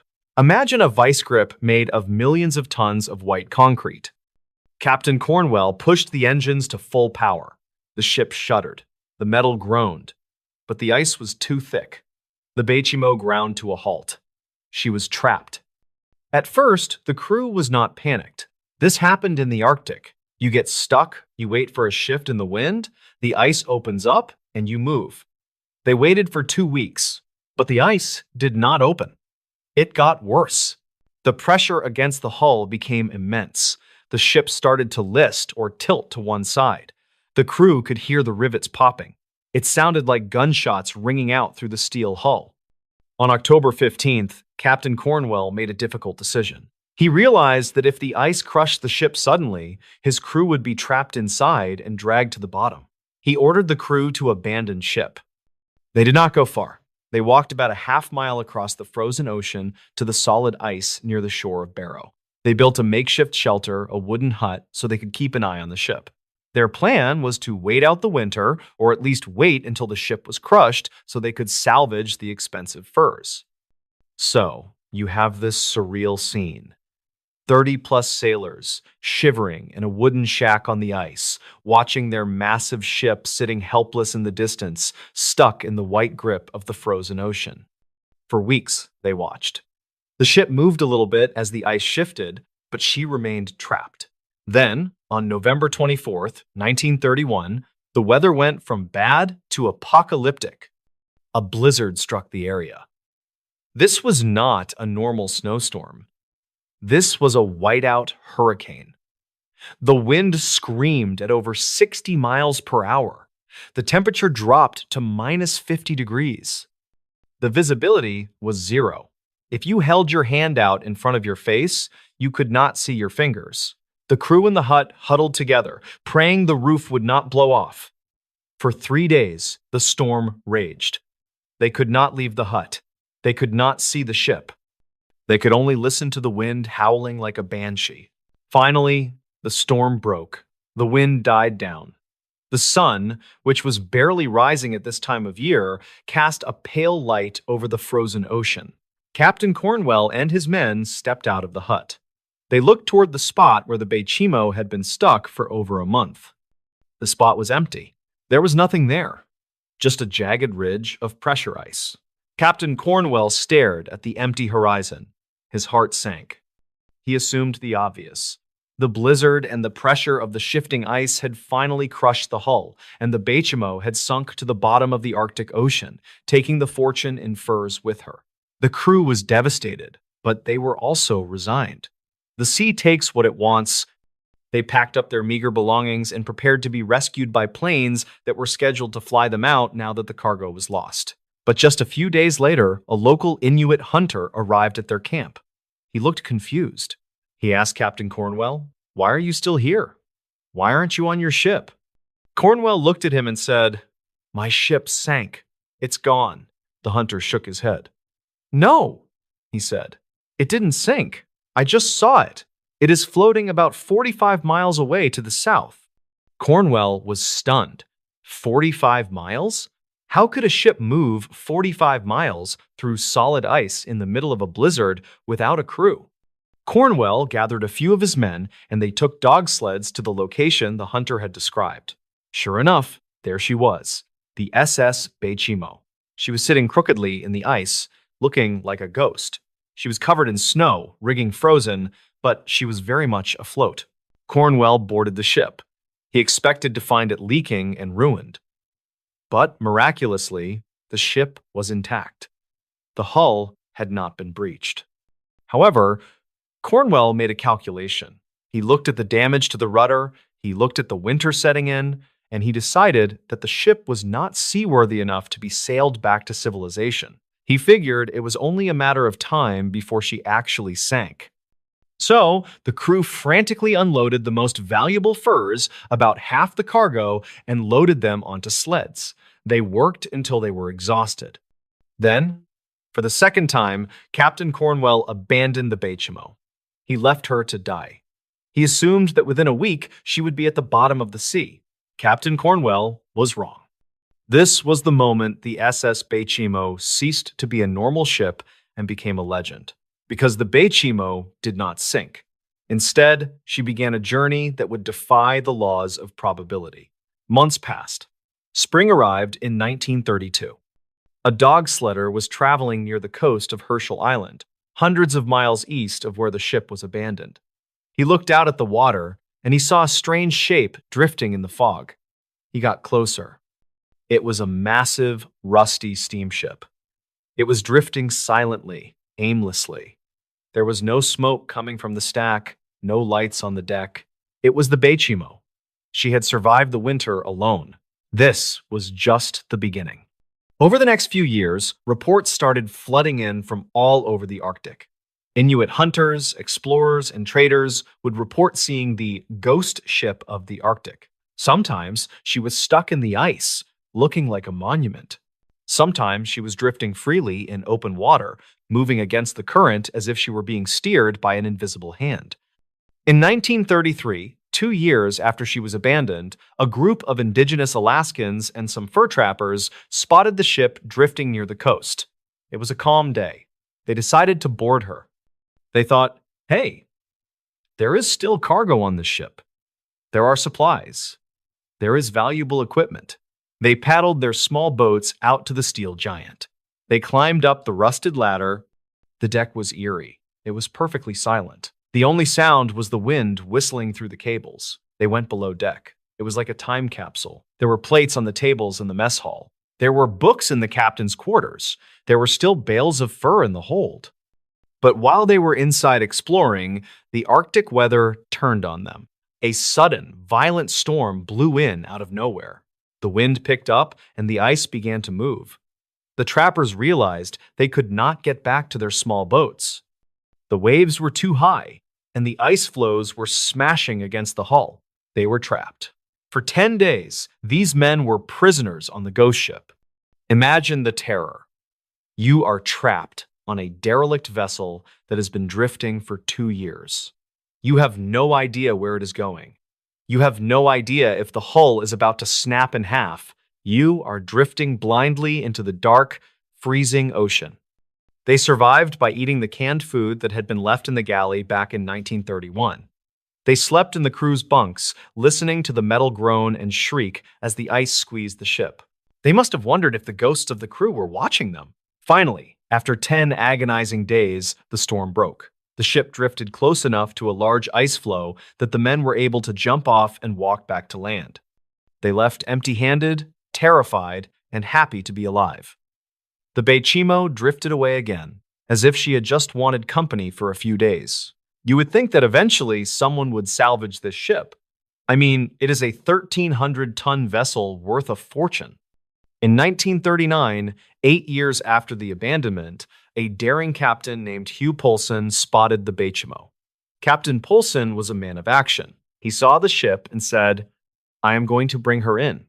He maneuvered his own ship next to the ghost ship. He managed to get towing cables attached to her bow. This was it. The Beichimo was finally going to be captured. But the Beichimo seemed to have a will of its own.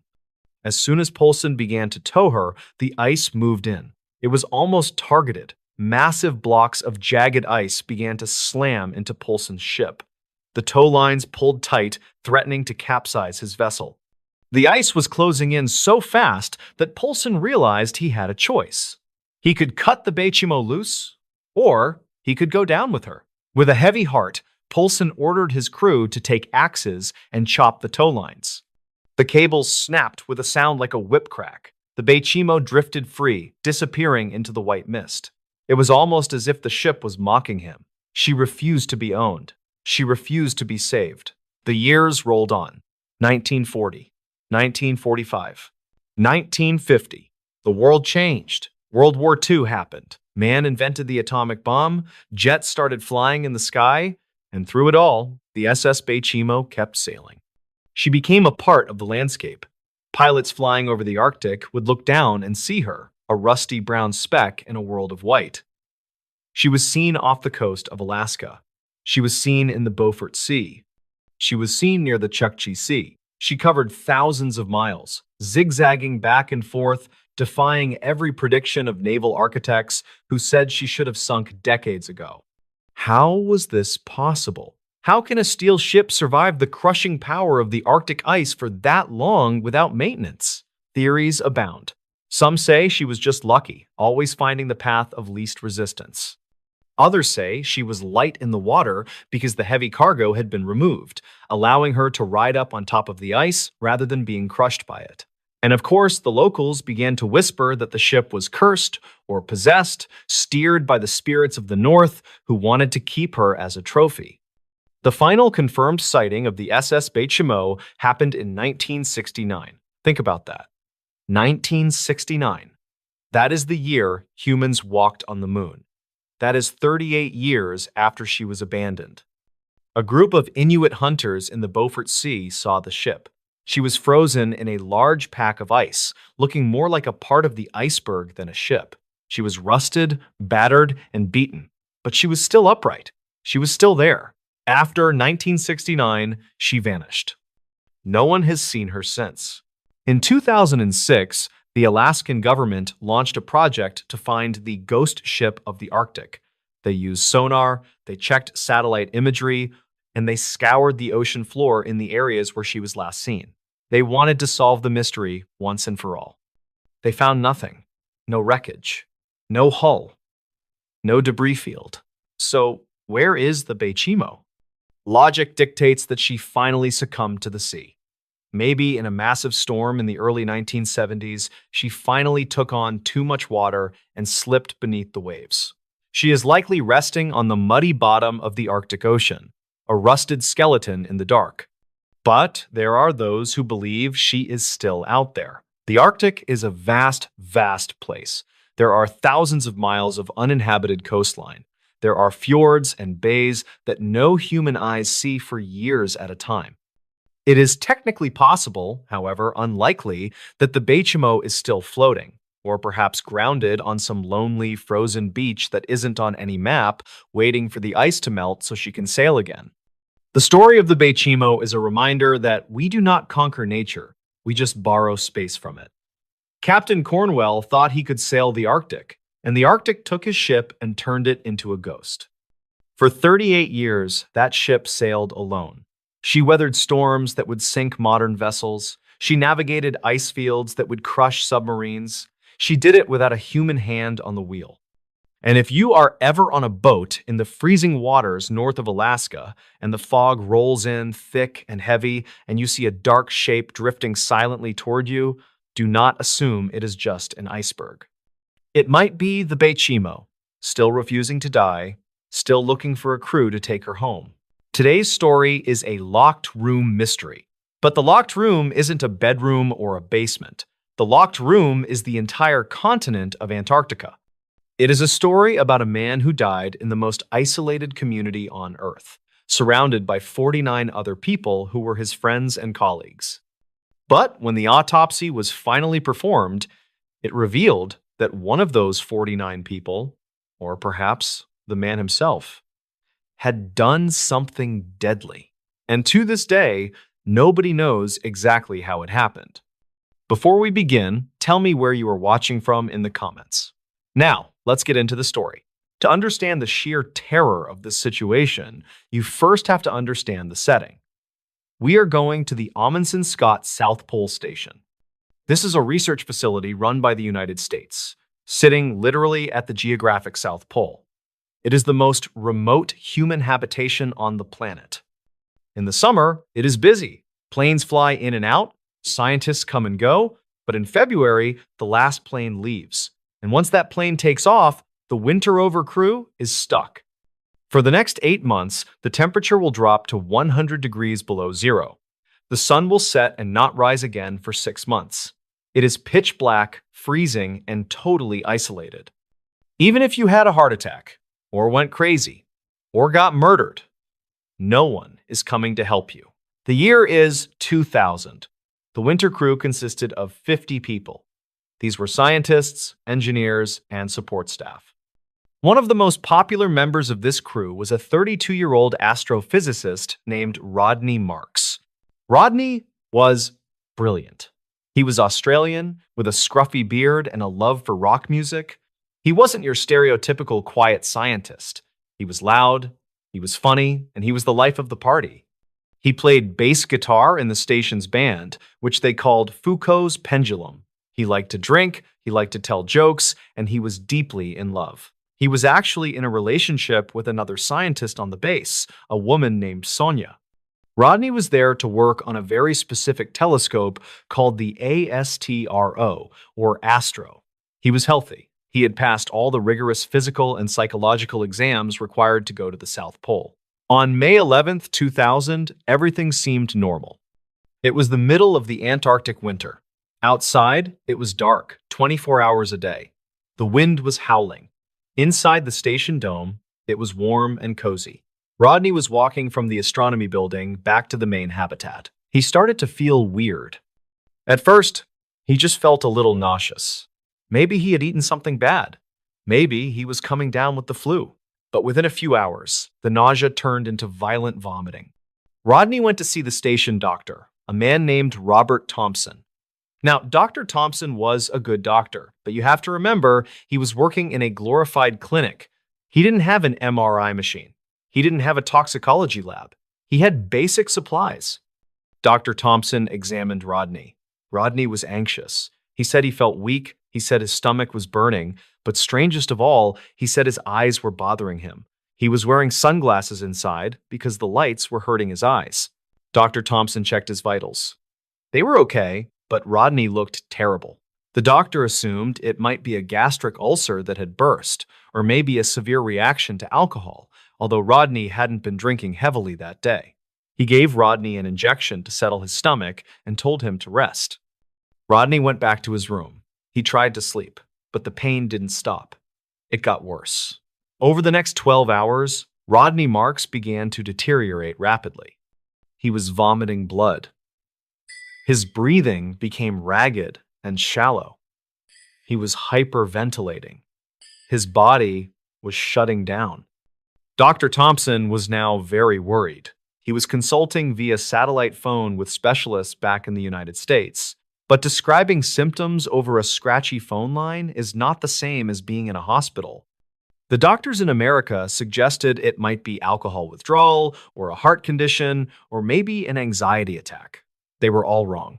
On May 12th, at around 6:30 p.m., Rodney Marks went into cardiac arrest. The doctor and the emergency team tried everything. They performed CPR for 45 minutes. They tried to shock his heart back into rhythm. But at 6:45 p.m. on May 12th, 2000, Rodney Marks was pronounced dead. Now, pause for a second and imagine the atmosphere in the station. There are 49 people left. They are locked in a bubble at the bottom of the world. It is pitch black outside. And their friend, the healthy, happy 32-year-old astrophysicist, just dropped dead for no apparent reason. Was it a virus? Was it something in the water? Was it contagious? Paranoia began to set in. But the horror was just beginning. Because planes cannot fly to the South Pole in the middle of winter, the fuel literally turns to jelly in the cold. They could not remove the body. The crew had to build a makeshift coffin out of wood scraps. They placed Rodney's body inside, and then they had to store him. They moved the coffin out into the cold storage area of the station, essentially burying him in the ice. For the next 6 months, the crew of the Amundsen Scott station had to live, work, and eat, knowing that their friend's frozen corpse was sitting just a few hundred feet away in the darkness. It was a long, brutal winter. The morale at the station plummeted. Rodney's girlfriend, Sonia, was devastated. The doctor was racked with guilt, wondering if he had missed something. Finally, October arrived. The sun rose. The temperatures warmed up enough to roughly 50 degrees below zero for a plane to land. A flight arrived to take Rodney Marks home. Because Rodney was an Australian citizen, his body wasn't flown to the United States. It was flown to Christchurch, New Zealand, which is the main hub for Antarctic operations. The autopsy was performed in New Zealand. Everyone expected the coroner to find a hidden heart defect or maybe a brain aneurysm, something natural. But when the toxicology report came back, the coroner dropped a bombshell. Rodney Marks did not die of natural causes. He had died from acute methanol poisoning. Now, for those who don't know, methanol is not the alcohol you drink. The alcohol in beer and wine is ethanol. Methanol is different. It is found in cleaning fluid, paint thinner, and scientific solvents. It is extremely toxic. If you drink even a small amount of methanol, your body metabolizes it into formic acid. This acid basically eats you from the inside out. It attacks your optic nerve first, which explains why Rodney was wearing sunglasses and complaining about his eyes, and then it shuts down your organs.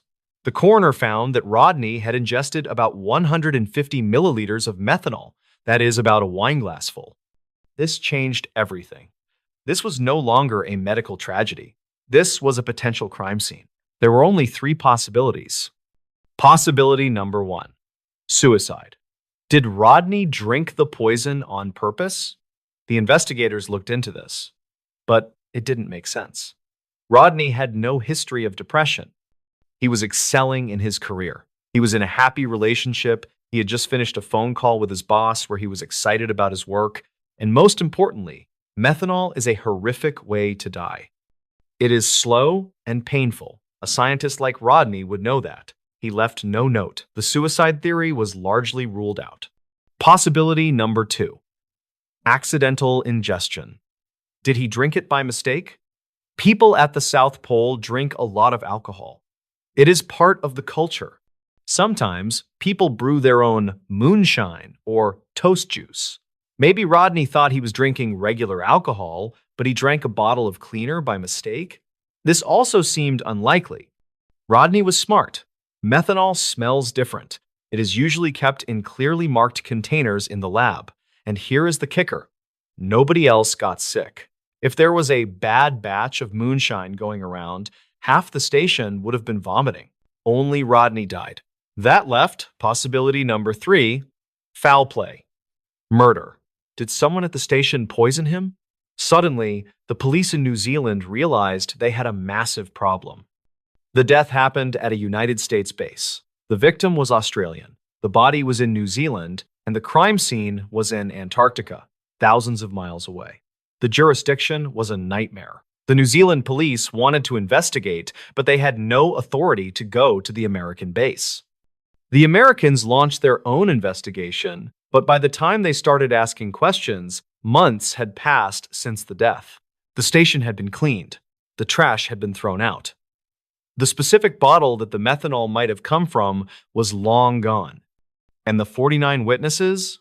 They had all scattered to different parts of the world as soon as the winter ended. The investigators did find a few strange clues.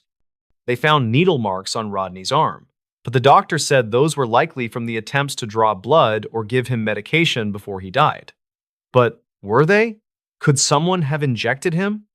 They found that there was a supply of methanol in the scientific lab where Rodney worked.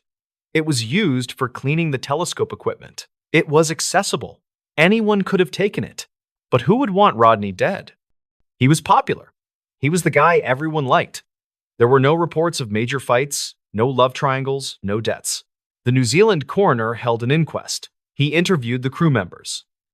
Some people said Rodney was a heavy drinker, implying he might have been so drunk he grabbed the wrong bottle. But the autopsy showed his blood alcohol level was low when he died. He wasn't drunk. Other people whispered about tensions on the base. Living in isolation for 6 months makes people crazy. Small arguments turn into hatred. Had Rodney made a joke that offended the wrong person? The investigation hit a brick wall. The United States National Science Foundation, which runs the base, was accused of not cooperating fully. They released a statement saying they found no evidence of foul play, but they didn't release all their internal reports. In 2008, 8 years after the death, the New Zealand coroner released his final report. His conclusion was chilling.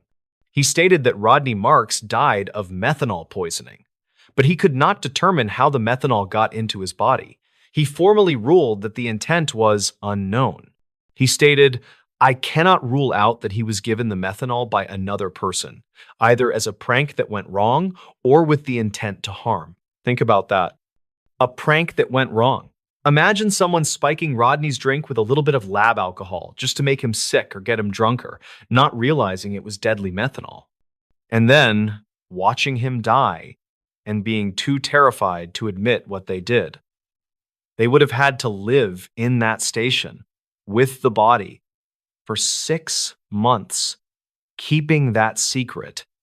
Or someone wanted him dead, and they committed the perfect crime. They used a weapon that would vanish from the body eventually. They did it in a place where no police could arrive for 6 months. They did it in a jurisdiction black hole. To this day, the death of Rodney Marks remains the only unsolved death in the history of the South Pole.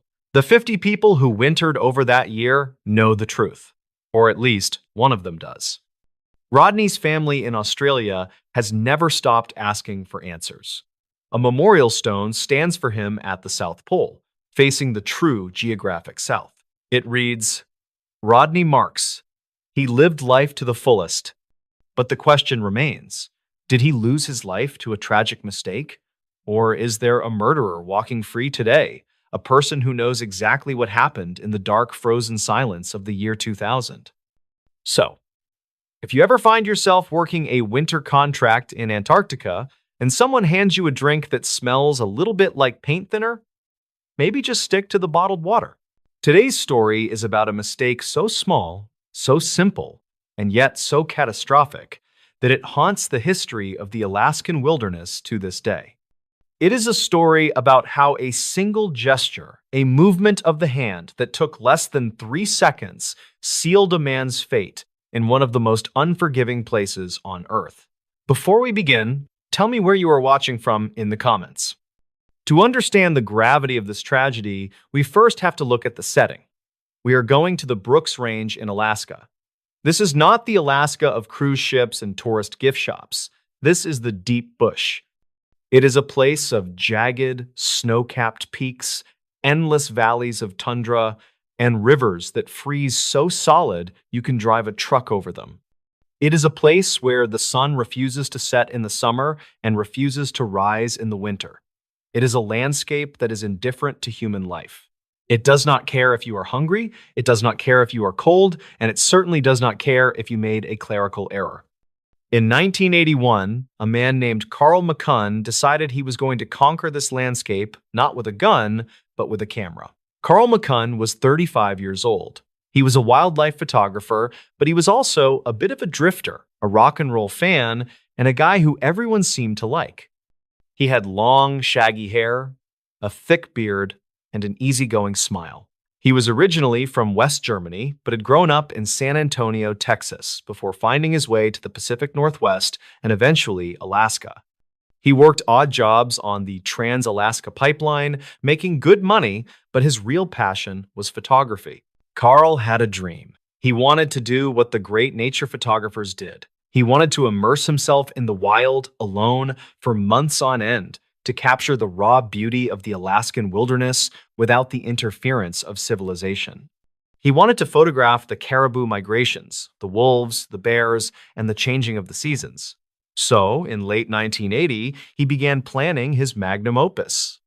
He would spend 5 months from March to August camped alone at a remote, unnamed lake in the Brooks Range, about 75 miles northeast of a tiny settlement called Fort Yukon. Carl was not a total novice. He had spent time in the woods before. He knew how to handle a rifle. He knew how to set up a camp.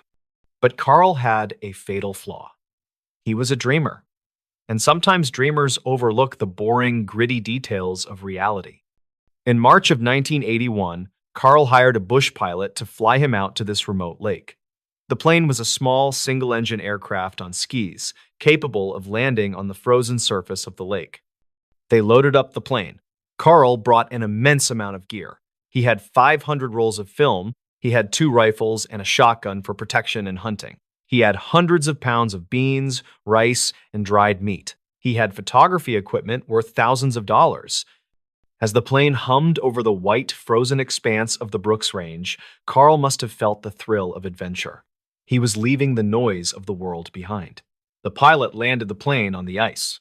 The engine idled, the propeller spinning against the cold air. They unloaded the boxes. Carl McCunn stood there in his parka, breathing in the frigid air, looking at the spot that would be his home for the next 5 months. And this is where the mystery begins. This is where the first domino fell. The pilot, a man who had flown many people into the bush, asked Carl a standard question. When do you want me to come back and pick you up? Now, in the world of bush flying, this is the most important conversation you will ever have. You set a date. You set a time. You set a backup date in case of bad weather. You write it down. You pay a deposit. But Carl was casual. He told the pilot, I am not sure yet. I might stay a bit longer. I might leave early. I will figure it out. The conversation was loose, vague. Carl McCunn was under the impression that he could just signal a plane when he was ready, or that this pilot would check on him at the end of the season. The pilot, on the other hand, left with the understanding that Carl McCunn had not yet hired him for a return trip, and that Carl would likely find another way back, perhaps with friends who were coming to visit, or another charter service. The pilot got back in his plane, taxied across the ice, and took off. Carl watched the plane disappear into the white sky. The sound of the engine faded away, leaving behind a silence so deep and heavy it felt like a physical weight. Carl was now completely alone. For the first few months, everything went according to plan. It was a photographer's paradise. As spring melted into summer, the ice on the lake broke up. The tundra exploded with wildflowers. The days grew longer until the sun was circling the sky 24 hours a day. Carl spent his days hiking and taking incredible photos. He chronicled his life in a diary. His entries from this time are filled with wonder. He wrote about tracking a pack of wolves. He wrote about the majesty of the grizzly bears that roamed the valley. He cooked his beans, he read his books, and he felt like he was living the dream. He was the king of his own private kingdom. But as July turned into August, the reality of the Alaskan calendar began to set in. In the Brooks Range, summer is a fleeting, beautiful lie. By mid-August, the air starts to get crisp. The leaves on the dwarf willows turn gold and then blood red. The sun starts to dip below the horizon again. The birds begin to fly south. Carl McCunn realized it was time to go home. His provisions were starting to run low. He had eaten most of his good food. He was down to the basics. And, more importantly, he was ready to develop those 500 rolls of film and show the world what he had seen. He began to wait for a plane. Every time he heard a distant hum, he would scramble out of his tent, scanning the sky. But the hum would usually fade away, just a high-altitude commercial jet flying 30,000 feet above, completely unaware of the man standing down there. August passed. The nights started getting cold. Frost began to cover his tent in the mornings. The lake water grew dark and slushy, preparing to freeze again. Carl began to worry. He realized, with a sinking feeling in his gut, that he had never actually confirmed a pickup date. He had assumed the pilot would remember him. He had assumed that someone would come looking. He wrote in his diary, I think I should have used more foresight about arranging my departure. I will soon find out. And then it happened. The moment that defines this entire story. It was late August or early September. The exact date is a bit fuzzy, but the event is crystal clear. Carl was at his campsite when he heard it. The distinct, low roar of a single-engine aircraft. And it was not high up. It was low. He burst out of his tent. He grabbed his orange sleeping bag cover to use as a flag. He ran to the edge of the lake. There, in the sky, was a plane. It was a small bush plane, the kind used by Alaska State Troopers or local hunters. The pilot had spotted the camp. The plane banked sharply and began to circle the lake. Carl McCunn's heart must have been hammering in his chest. This was it. Salvation. He was going home. The plane flew low over him. The pilot was looking down. Carl was overcome with relief and excitement. He stood there in the middle of the vast wilderness, and he raised his right arm. He waved his hand high in the air, pumping his fist, waving the orange cloth, shouting for joy. The plane circled once. Then it circled twice. Carl watched, a huge grin on his face, waiting for the plane to lower its flaps and descend for a landing on the water or the rough shoreline. But the plane did not land. Instead, the pilot leveled the wings. The engine roared as the pilot added power. And then the plane turned away. Carl stood there, his arms still raised, frozen in confusion. He watched as the plane got smaller and smaller. He watched until it was just a speck. He listened until the silence returned. Why did they leave? Why did they not land? It was not until later, when Carl went back to his tent and rummaged through his supplies, that he found a small hunting regulation booklet he had brought with him. On the back of one of the pages, there was a diagram. It was a chart of emergency hand signals used by air rescue teams. He looked at the chart, and his blood ran cold. The chart showed two different signals. One signal meant, "I need help. I am in distress. Pick me up." To make this signal, you were supposed to raise both arms above your head, forming the shape of the letter Y for, "Yes, I need help." The other signal meant, "I am okay. All is well. Do not wait." To make this signal, you raise one arm in the air. Carl McCunn, in his excitement to greet the pilot, had raised one arm.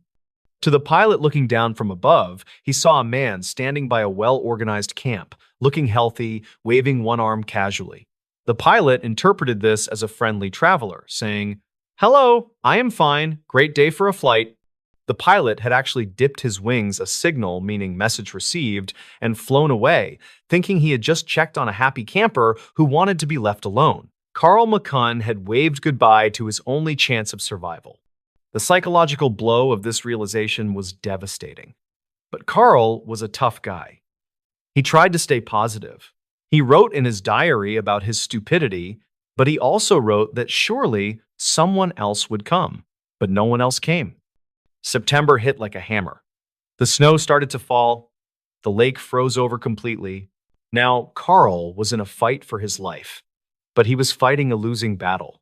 He was out of food. He had spent months hiking and burning calories, and now he had no fuel to put back in his body. He tried to hunt, but the animals had migrated or gone into hibernation. The caribou were gone. The bears were sleeping. He managed to shoot a few ducks and muskrats, but it was not enough. He started digging into the snow to find dried rose hips, tiny berries that offered almost no nutritional value. His body began to consume itself. This is what happens during starvation. First, the body burns fat.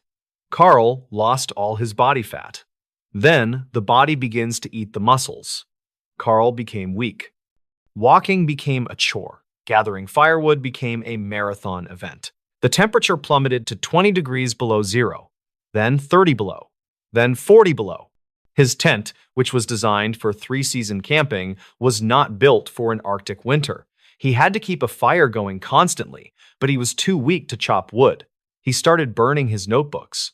He contemplated burning his film, the very reason he was out there, but he couldn't bring himself to destroy his work.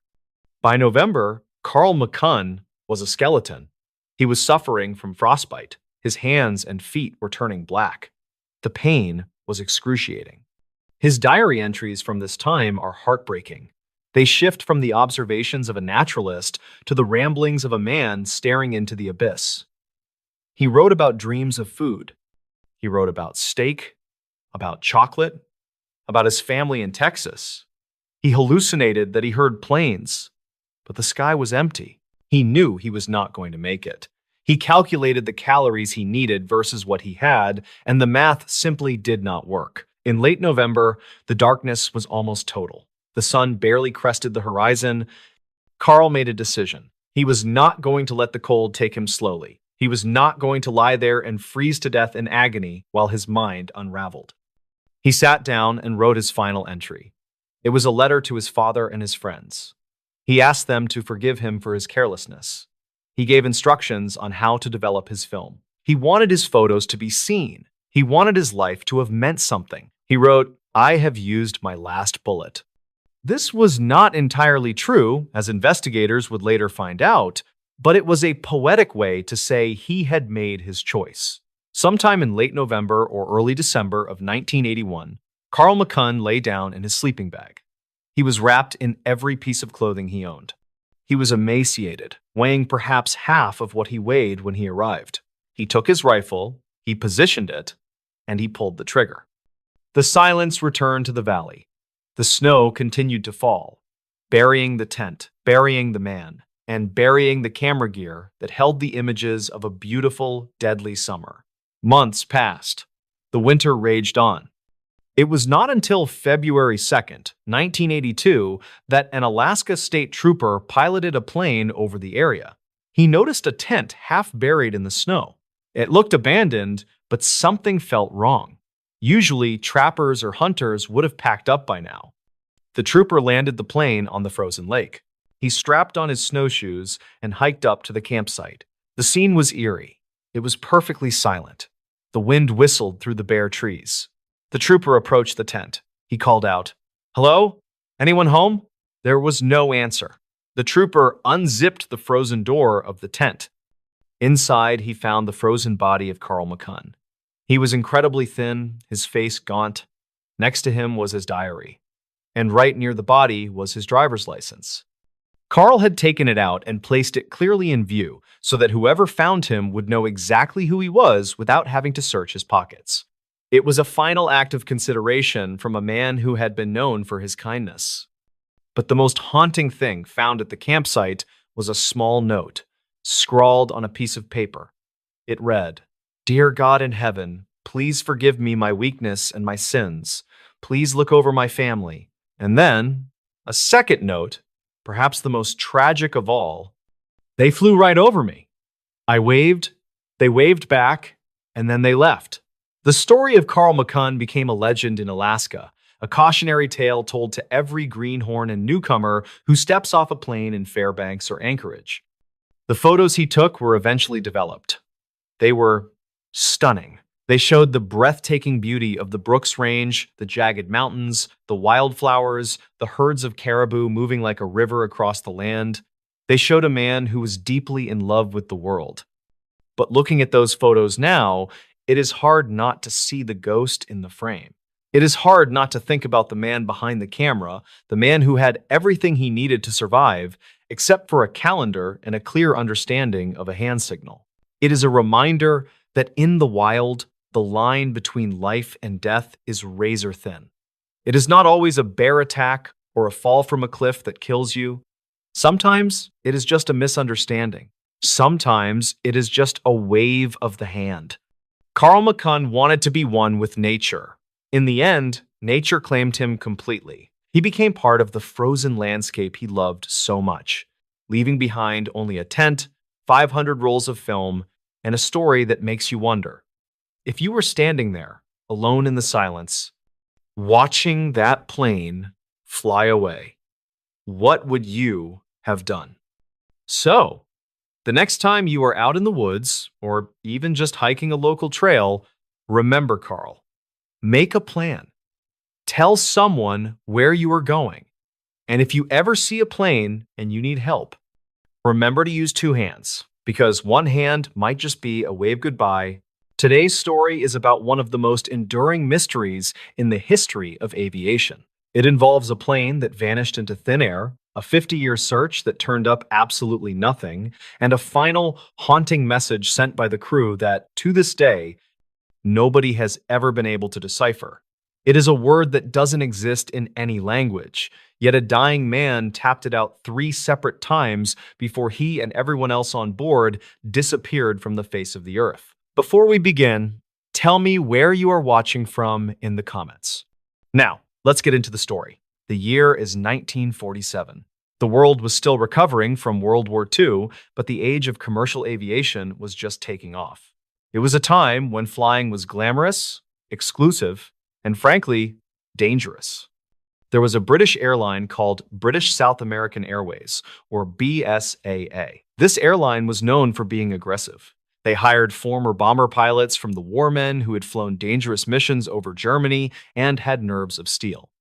They flew converted bomber planes called Lancastrians, which were basically Lancaster bombers with the gun turrets removed and seats installed. They were loud, they were fast, and they were rugged. On August 2nd, 1947, one of these Lancastrian planes, named Stardust, was sitting on the tarmac in Buenos Aires, Argentina. The pilot was a man named Reginald Cook. He was a war hero. He had flown dozens of combat missions. He was an excellent pilot, but he had a reputation for being a bit arrogant. He trusted his skills, and he trusted his machine. His mission that day was to fly from Buenos Aires across the Andes Mountains to Santiago, Chile. Now, crossing the Andes is no joke. These are some of the highest, most treacherous peaks in the world. But Captain Cook had done it before. He wasn't worried. He had a crew of 4 and 6 passengers on board. The passengers added an extra layer of intrigue to this flight. Among them was a man named Paul Simpson. He was a king's messenger. This means he was a diplomatic courier for the British government. He was carrying a heavy bag of classified documents destined for the British Embassy in Santiago. There was also a Palestinian businessman who was rumored to be carrying a massive diamond sewn into the lining of his jacket. There was a German woman returning to her husband. It was a mix of people you might find in an Agatha Christie novel. At 1:46 p.m., Stardust took off from Buenos Aires. The flight was supposed to be routine. They flew west across the flat plains of Argentina. Everything was going perfectly. The radio operator, a man named Dennis Harmer, was in constant contact with the ground stations. He was tapping out Morse code messages, giving their position and altitude. As they approached the Andes, the weather began to turn. The mountains were covered in thick clouds. Visibility was dropping. Now, in 1947, they didn't have GPS. They didn't have advanced weather radar. They navigated using dead reckoning. This means they calculated their speed, their direction, and the time they had been flying to guess where they were on the map. Captain Cook calculated that they had been flying long enough to cross the highest peaks. He believed they had already passed the dangerous part of the mountains and were now beginning their descent towards Santiago on the other side. He ordered the plane to climb to 24,000 feet to clear the tops of the clouds, and then, believing he was safe, he started to plan his descent. At 5:41 p.m., just 4 minutes before they were scheduled to land, the radio operator, Dennis Harmer, sent a message to the control tower in Santiago. It was a standard message in Morse code, ETA Santiago 1745. This meant they expected to arrive in 4 minutes. The radio operator at the airport in Santiago acknowledged the message. He was waiting for the plane to break through the clouds and land. But then, seconds later, the Morse code clicked again. It came in fast and loud. Dennis Harmer tapped out a single word, Stendec. Stendec. The operator at the Santiago Tower frowned. He didn't know that code. Was it an abbreviation? Was it a typo? He tapped back. Repeat. From the plane, the response came immediately. The hand on the key was fast and decisive. Stendec. Stendec. The operator was confused. He asked for a repeat one more time. And for the third time, the Stardust radio operator tapped it out, very clearly. Stendec. And then, silence. The Santiago Tower called back. Nothing. They waited for the roar of the engines. Nothing. The time of arrival, 5:45 p.m., came and went. The sky was empty. By 6 p.m., it was clear that something was terribly wrong. Search and rescue teams were launched immediately. But you have to understand the scale of the Andes. It is thousands of miles of jagged rock and snow, and a blizzard was raging up there. The search went on for weeks. They looked everywhere along the flight path. They looked in the valleys. They looked on the peaks. They found nothing. No wreckage, no oil slick, no bodies. It was as if a giant hand had reached down from the sky, plucked the stardust out of the air, and vanished with it. For 50 years, the disappearance of stardust was one of the biggest mysteries in the world. And because there was no wreckage, the theories started to get wild. Because of the king's messenger on board, people thought it was sabotage. Maybe spies had planted a bomb to destroy the documents. Because of the rumors of the diamond, people thought it was a heist gone wrong. And then there was the UFO theory. In the days leading up to the disappearance, there had been reports of flying saucers seen over Santiago. And then there was that word, Stendec. UFO enthusiasts became obsessed with it. They believed Stendec was an alien word, or maybe an acronym for something otherworldly. They believed the plane hadn't crashed at all, but had been abducted. Why else would a plane vanish without a trace? Why else would an experienced radio operator send a nonsense word 3 times with such urgency? The mystery remained cold for 5 decades. The families of the victims grew old and passed away, never knowing what happened to their loved ones. Then, in 1998, the mountain finally gave up its secret. 2 Argentine mountaineers were climbing Mount Tupungato. This is a massive volcano, one of the highest peaks in the Andes, standing over 21,000 feet tall. While they were traversing a glacier, high up in the death zone, they saw something sticking out of the ice. It was a piece of metal. It looked like an engine part. They went closer. They found a piece of twisted fuselage. And on the metal, they saw a stamp. Rolls-Royce. They had found the stardust, or rather, the glacier had spat it out. It turns out the plane had crashed high up on the mountain, and for 50 years, the wreckage had been slowly grinding its way down inside the glacier, hidden under hundreds of feet of ice, until it finally emerged at the bottom. When investigators arrived, they were finally able to piece together what happened, and the answer was not aliens. It was something much more terrifying because it is an invisible killer that pilots deal with every day. It is called the jet stream. In 1947, the jet stream, a high-altitude wind that moves at incredible speeds, was not fully understood. On the day of the crash, the jet stream was blowing directly against the nose of the stardust. It was blowing at over 100 miles per hour. So, when Captain Cook was doing his math, his dead reckoning, he calculated that he was traveling at his normal speed of roughly 250 miles per hour, but in reality, because of the headwind, he was only moving across the ground at 150 miles per hour. He thought he had crossed the mountains, but he hadn't. He was still right in the middle of them. When he started his descent, thinking he was dropping down toward the airport in Santiago, he was actually dropping into the cloud-covered peak of Mount Tupungato. The crash was catastrophic. The plane didn't just hit the mountain, it flew into a near-vertical wall of ice at full cruising speed. The impact was so violent that it didn't just break the plane, it effectively vaporized it. The fuel ignited instantly. The heat and the shockwave caused a massive avalanche above them. Within seconds, the burning fragments of the plane and the bodies of the passengers were buried under tons of snow and ice. That is why nobody could find them. They were instantly entombed inside the glacier. The forensic analysis was gruesome. They found only small fragments of the people on board. A hand here, a torso there. But they identified them using DNA.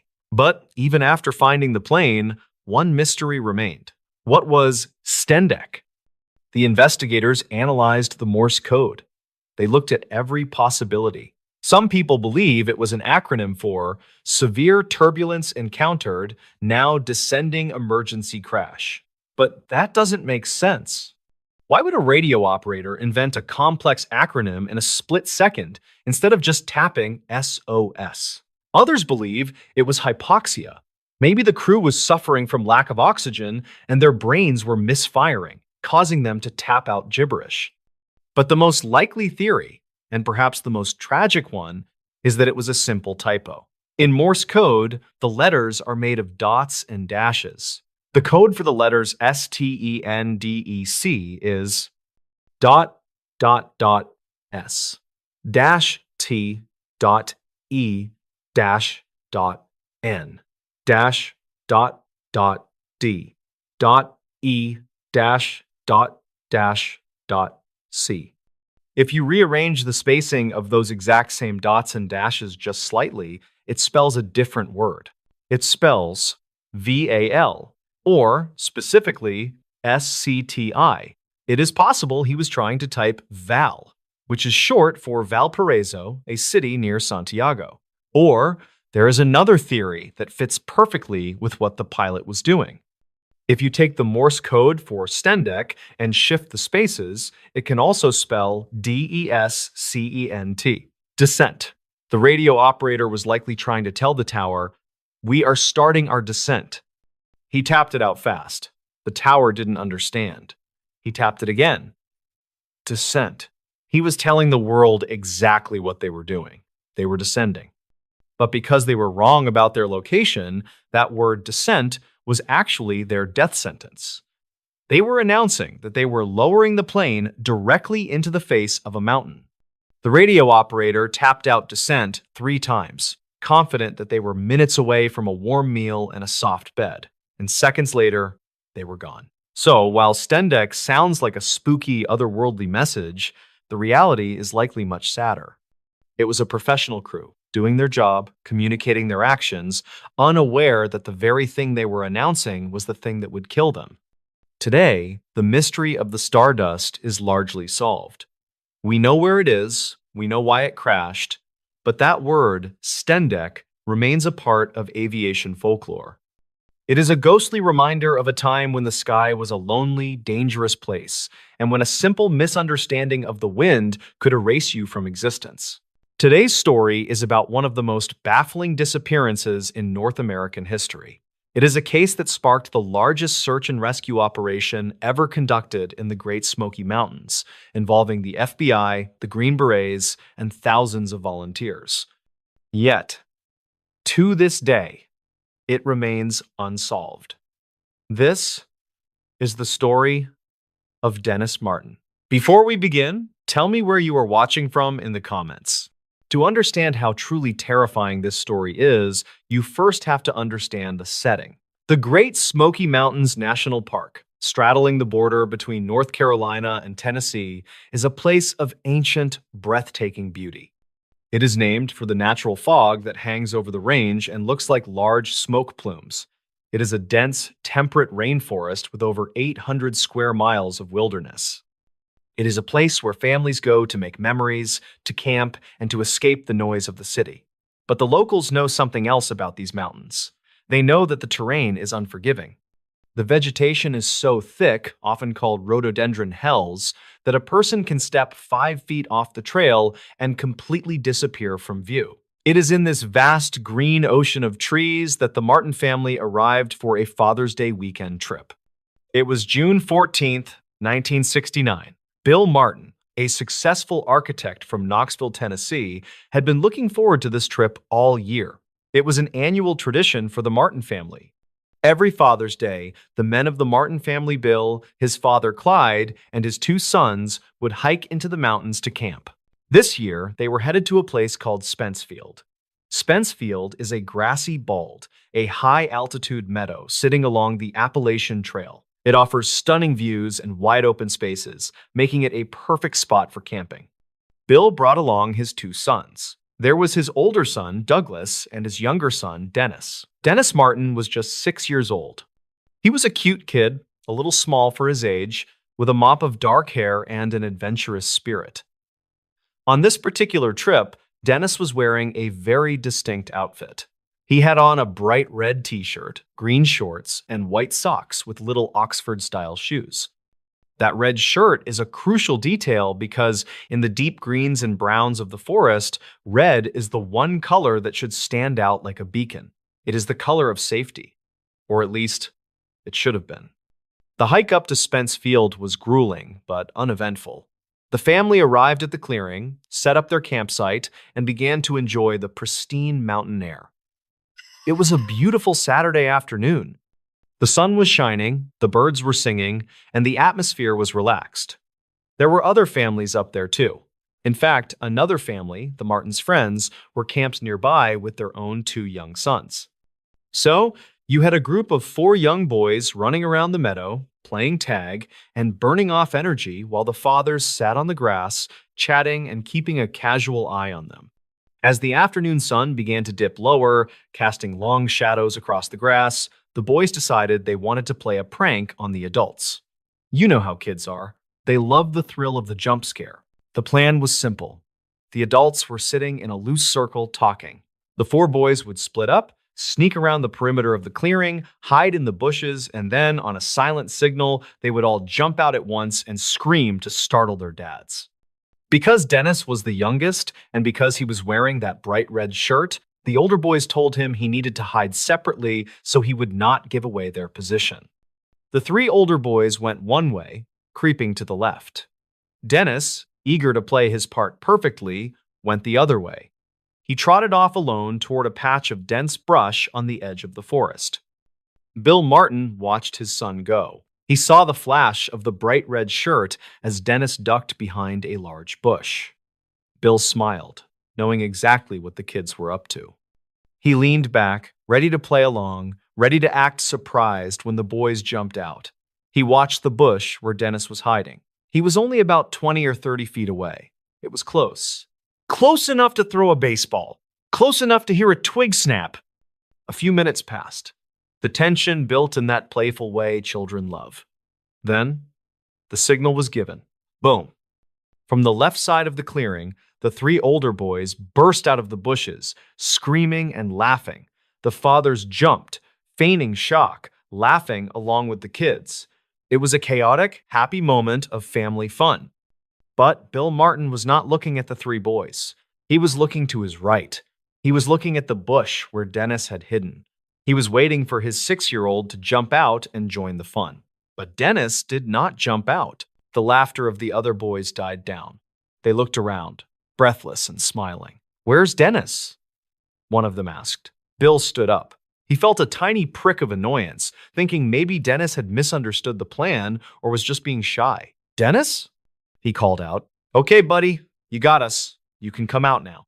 There was no answer, just the sound of the wind moving through the tall grass of Spence Field.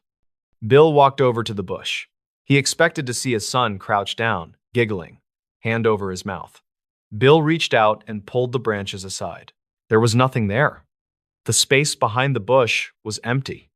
At that specific moment, panic did not set in fully. Not yet. The human brain tries to rationalize things. Bill assumed Dennis had just moved to a better hiding spot. Maybe he had crawled a little further back into the woods to be even sneakier. "Dennis!" Bill yelled louder. "Come on out!" Bill stepped past the bush and entered the tree line.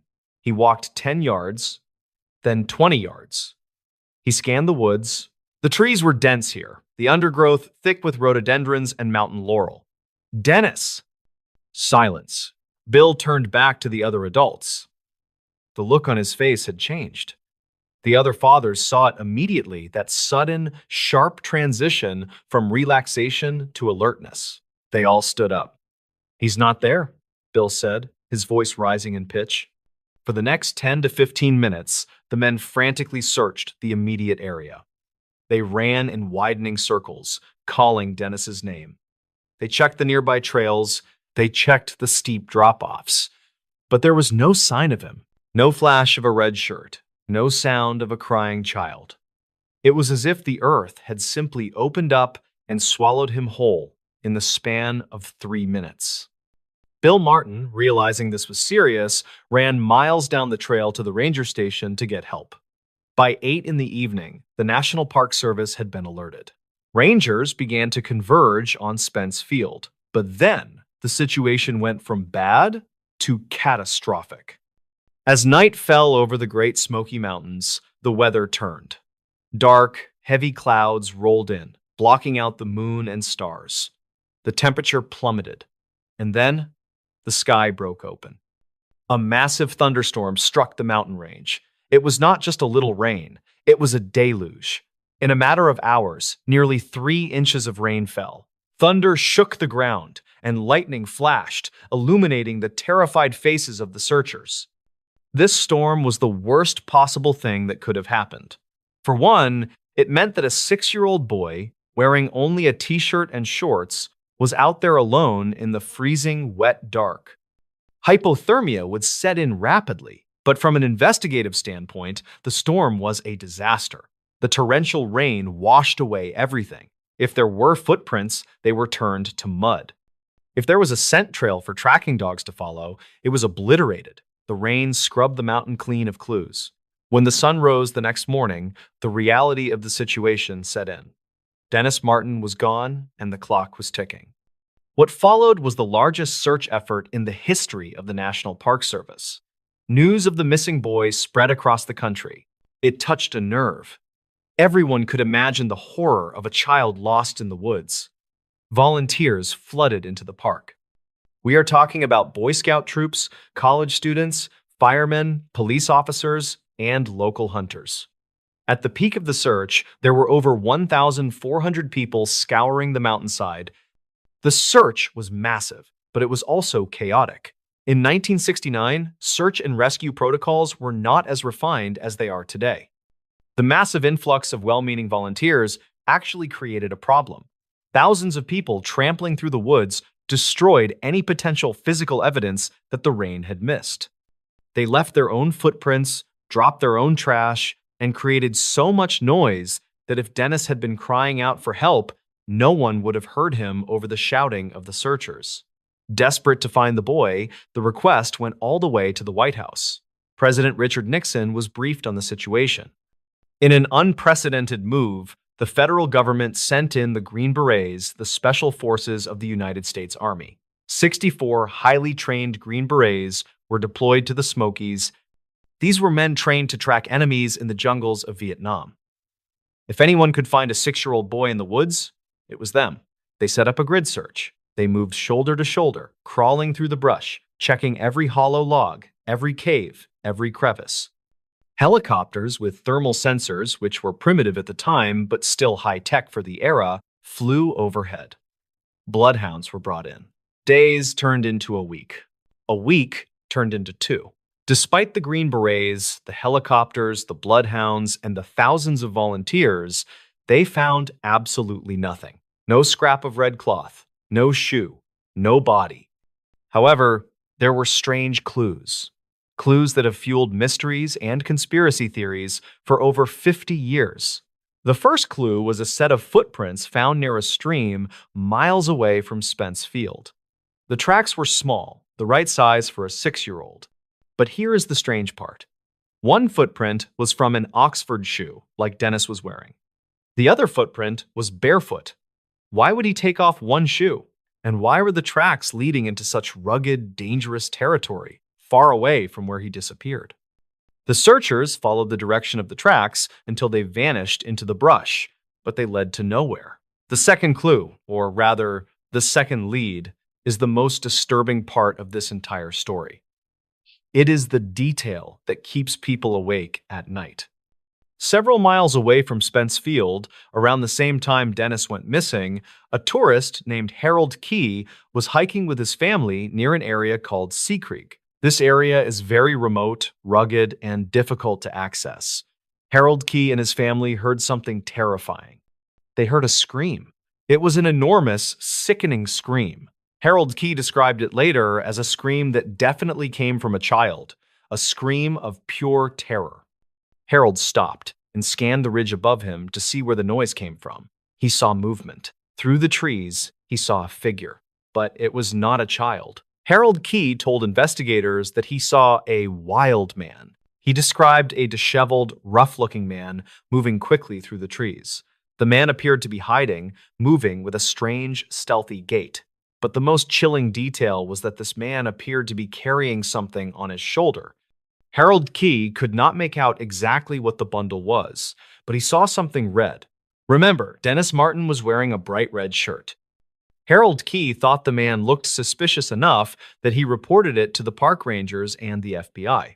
He told them about the scream, the rough-looking man, and the red object. Now, you would think this would be the breakthrough.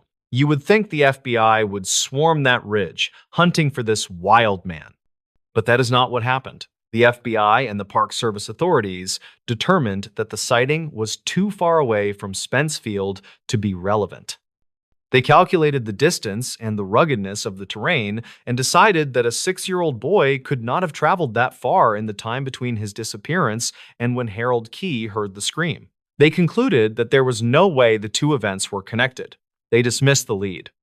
Years later, however, expert trackers and hikers have disputed this dismissal. They argue that if Dennis had been abducted, if someone had grabbed him the moment he stepped behind that bush, the kidnapper could have moved quickly. Or perhaps Dennis, fueled by the adrenaline of panic, had run much faster and further than anyone estimated. But the authorities kept the Harold Key sighting quiet for a long time. It was not until much later, through Freedom of Information Act requests and leaked documents, that the public learned the full extent of this sighting. There is another layer to the wild man theory. The Great Smoky Mountains have a long history of folklore involving feral humans, or mountain men who live completely off the grid, deep in the woods, detached from civilization. While most people dismiss these as campfire stories, there have been actual documented cases of fugitives and hermits living in those mountains for years without being detected. Did Dennis Martin stumble upon one of these individuals? Was he snatched by a predator who used the chaos of the mountains to hide? The search for Dennis Martin was eventually scaled back and then finally called off. It remains the most extensive and expensive search in the park's history. The Green Berets packed up and left. The volunteers went home. The Martin family was left with a hole in their hearts that would never heal. Bill Martin spent the rest of his life looking for his son. He spent his fortune, his energy, and his sanity trying to find answers. He never gave up hope that perhaps Dennis was still alive somewhere, or that at least his remains would be found so he could give him a proper burial. But the mountain never gave Dennis back. There is a tragic footnote to this story. Years later, overwhelmed by the grief and the lack of closure, and possibly suffering from other life struggles, Bill Martin passed away. Some say he died of a broken heart. The mystery of what happened on that grassy hill in 1969 destroyed not just one life, but an entire family. To this day, if you hike the Appalachian Trail near Spence Field, it is a beautiful, serene place. The views are just as spectacular as they were in 1969. But if you know the story, the silence of the woods feels a little heavier there. You look at the dense rhododendron thickets, the hells, and you wonder, how does a boy vanish in 60 seconds? Did he get lost and succumb to the elements, his small body hidden in a crevice that searchers missed by inches? Was he taken by a mountain lion? Though no blood or torn clothing was ever found. Or was there something darker roaming the woods that day? A wild man who saw a flash of a red shirt and seized an opportunity? We will likely never know the truth. The disappearance of Dennis Martin remains one of the most unsettling mysteries of the national park system. It is a reminder that no matter how safe we feel, the wilderness is vast, indifferent, and full of secrets.